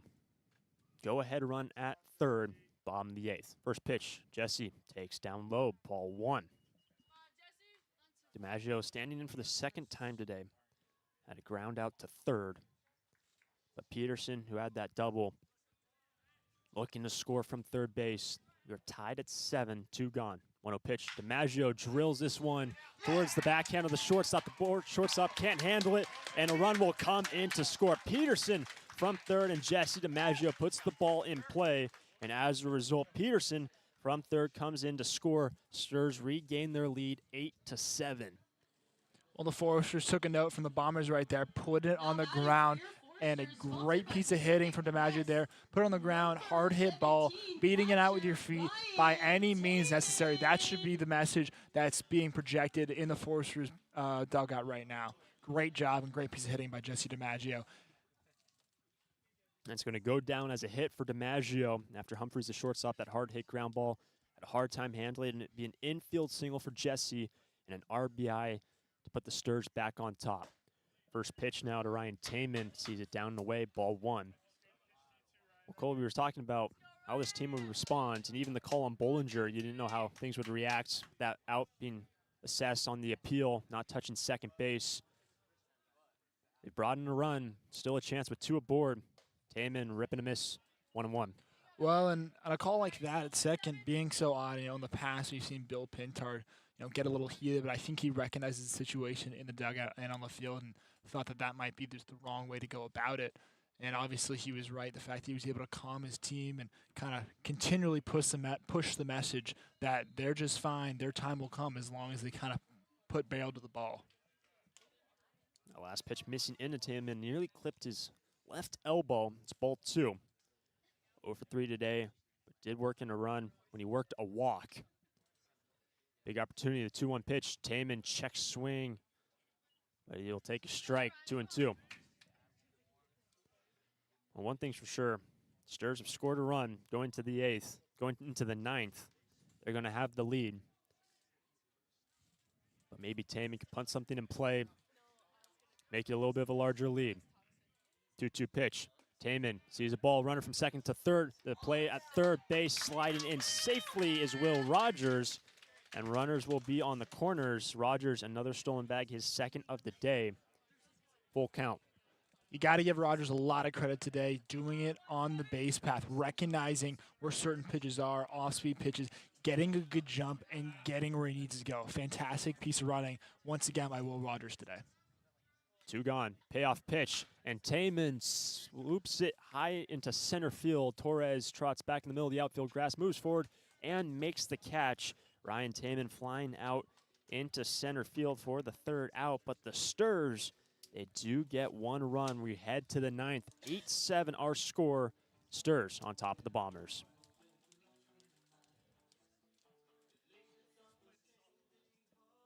Santa Barbara Airport has 5 airlines: American, Alaska, Delta Air, Southwest, and United. with 12 direct destinations from Santa Barbara to Atlanta, Dallas, Denver, Las Vegas, Oakland, Los Angeles, Salt Lake City, Portland, San Francisco, Phoenix, Seattle, and Sacramento. With 23 daily departures from Santa Barbara, SBA's newest daily service on Delta Airlines to Atlanta and Salt Lake City can ensure that you can get anywhere in the world in just one stop. SBA is proud to join over 200 airports around the world in the Hidden Disabilities Sunflower Program.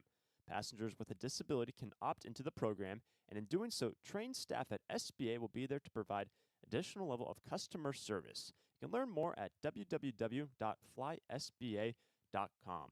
Once again, you can learn more and book your flights today from Santa Barbara at www.flysba.com.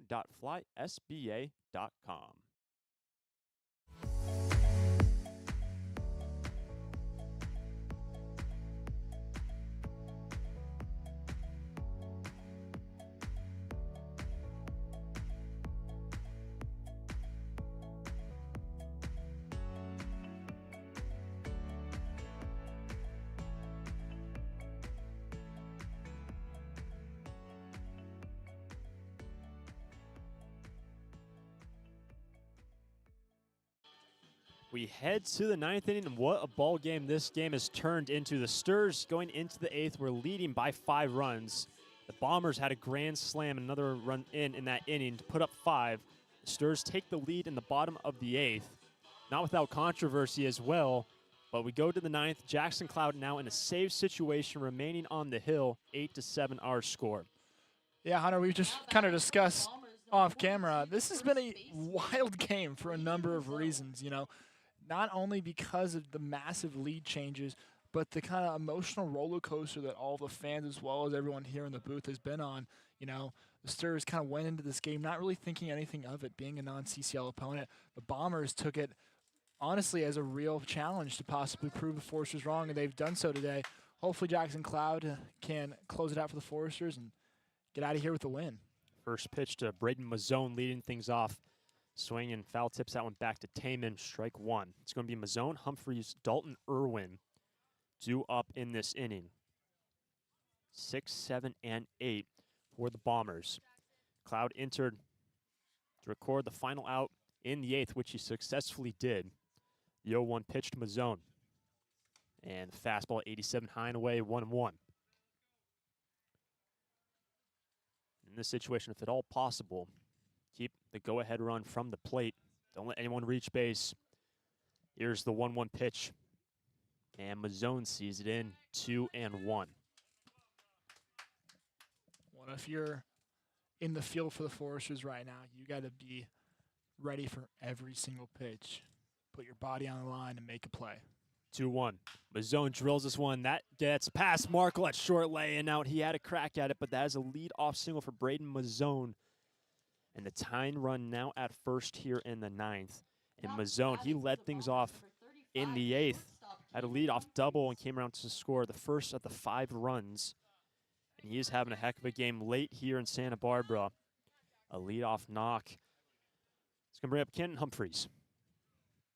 Now the go-ahead run at the plate, tying run at first for the Bombers. Top of the 9th. 8-7 our score. Foresters lead it. First pitch to Humphreys. And a swing and a miss, strike 1. Well, in Cloud, if he attempts to hold Mazzone on, he's got to be careful. Small Dino having a little trouble with the sun here at Santa Barbara High. Does not want a ball to get past them and advance a runner, give him a free 90. 0-1 to Humphreys, fastball high, 1-1. That's a good point. Saw that a little bit in the last game down in Orange County. Sunlight for the right fielders and the first baseman is definitely a factor. And a check back to Mazzone at first.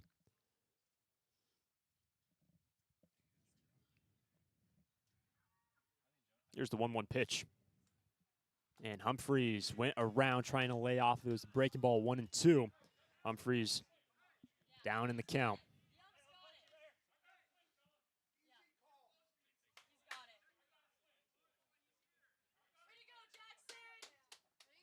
The first base coach for the Bombers having some exchange.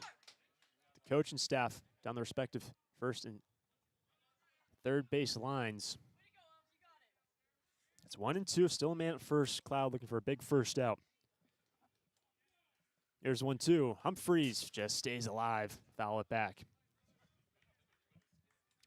Both Bombers coach, like you just referenced, Hunter, were a little angry by the fact that the ump did not reference the other umpire down the first base line to see if he check swinged or not. Zone at first.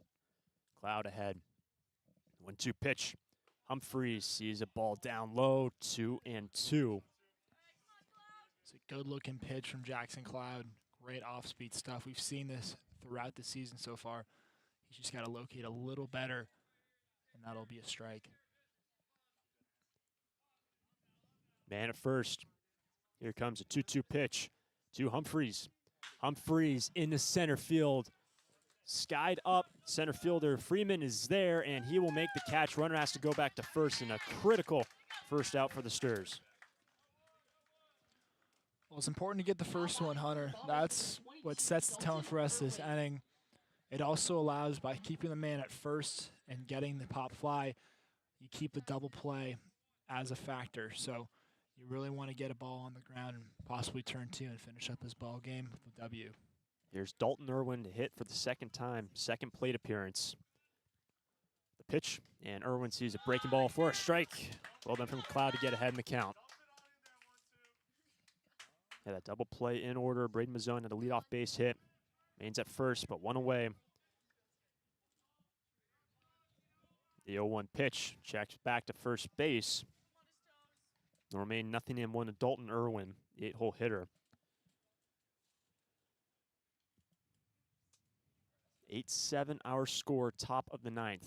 The 0-1 pitch, breaking ball in there for a strike. Well done from Jackson, 0-2. Now it's going to be interesting to see if Cloud goes back to this, 3 consecutive breaking balls for strikes, or does he try to trip the batter up and possibly go for a high fastball or a changeup, if you will, inside. One away, the 0-2 pitch. That will miss away. And a fantastic keep from Ryan Taman to keep that double play in order, and the man at first base, 1-2. Taman has had a fantastic day defensively, keeping balls in front of him, probably saved a run or two, honestly, today for the Foresters. Huge pitch coming up here from Cloud. The 1-2. Irwin strikes out. Cloud, massive strikeout, 2 gone in the ninth. Beautiful sequence there by Cloud, throwing 4 consecutive breaking balls and then giving him the high cheese for the strikeout. Just great stuff by the Foresters. Bombers down to their final out, 8-7 our score. And what a wild game it has been. And Noah Burton, not really the man you want to see. He's had a phenomenal day today in the 9 spot. First pitch, breaking ball, a strike, 0-1. Cloud, that breaking ball has just been nothing but spectacular for him in the last 2 innings. Let's see if he can keep it going. Coming set, down to their final out are the Bombers. The 0-1 pitch, swing and a miss, and they are down to their final strike with a tying run at first base. Cloud, one more good pitch.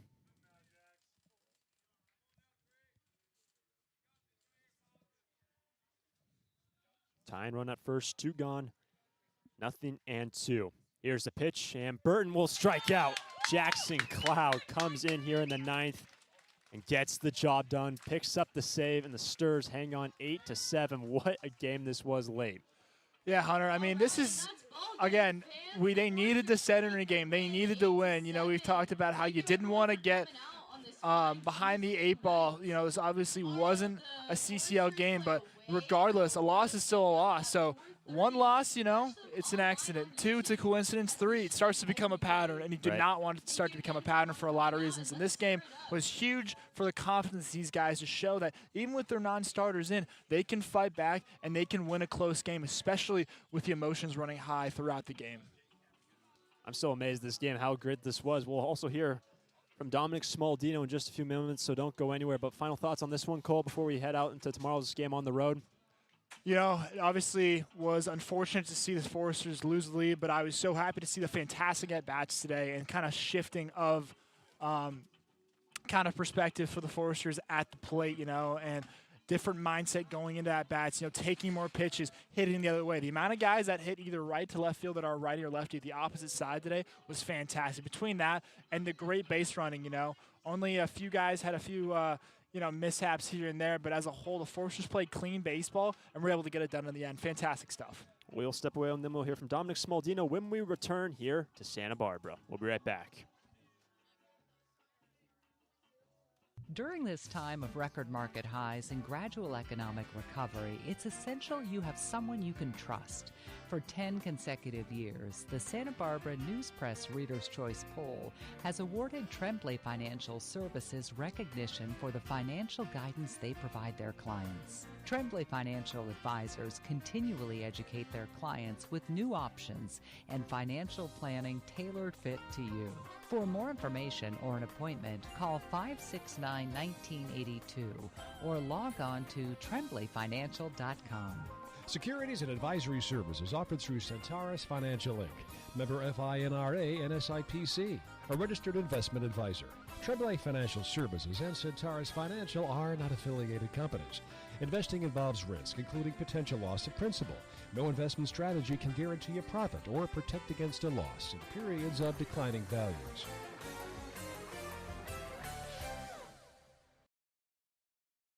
Take me out to the ball game. Take me out to the bookstore. Hi, this is Foresters Hall of Fame member Jim Buckley. When I'm not telling you who's batting for the Sturs, I write books for kids. Visit Chaucer's Books on Upper State Street and ask for my new graphic novel biography of Amelia Earhart or any of the great books I've written in the Who Was biography series. Titles include Muhammad Ali, the Wright Brothers, Blackbeard the Pirate, Roberto Clemente, and many more. Thanks for your support of reading for kids and the Foresters.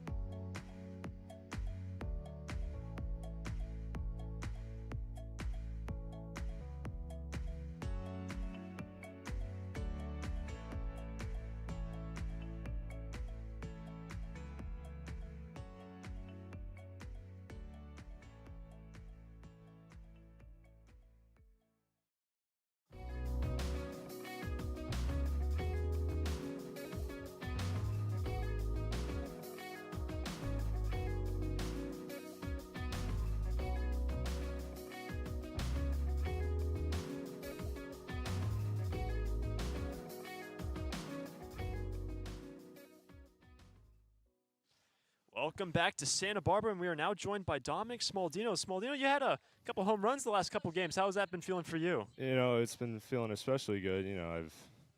Before that I was really struggling. I mean, let's be honest, but I'm starting to figure it out, get it out of my own head, and it feels a lot better when you have a team behind you. Really, I don't smile much, but I do smile when I come in that dugout and see all those guys happy for me. So it's good to have a team like that. And talk about the team culture. How has that been since coming here to Santa Barbara? Even like the off days, doing stuff with the team, and even being on the bus. What's that been like for you? Oh, really great. It's really easy with these guys. What's it been? 2.5, 3 weeks only. We have a long way to go, and we're already really close. And good camaraderie within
Back with Dominic Yeah, Smaldino perfect. after a little bit of a hiccup. You're talking about the team and the culture you guys have been building Yes. on the bench and how good it's been for you two.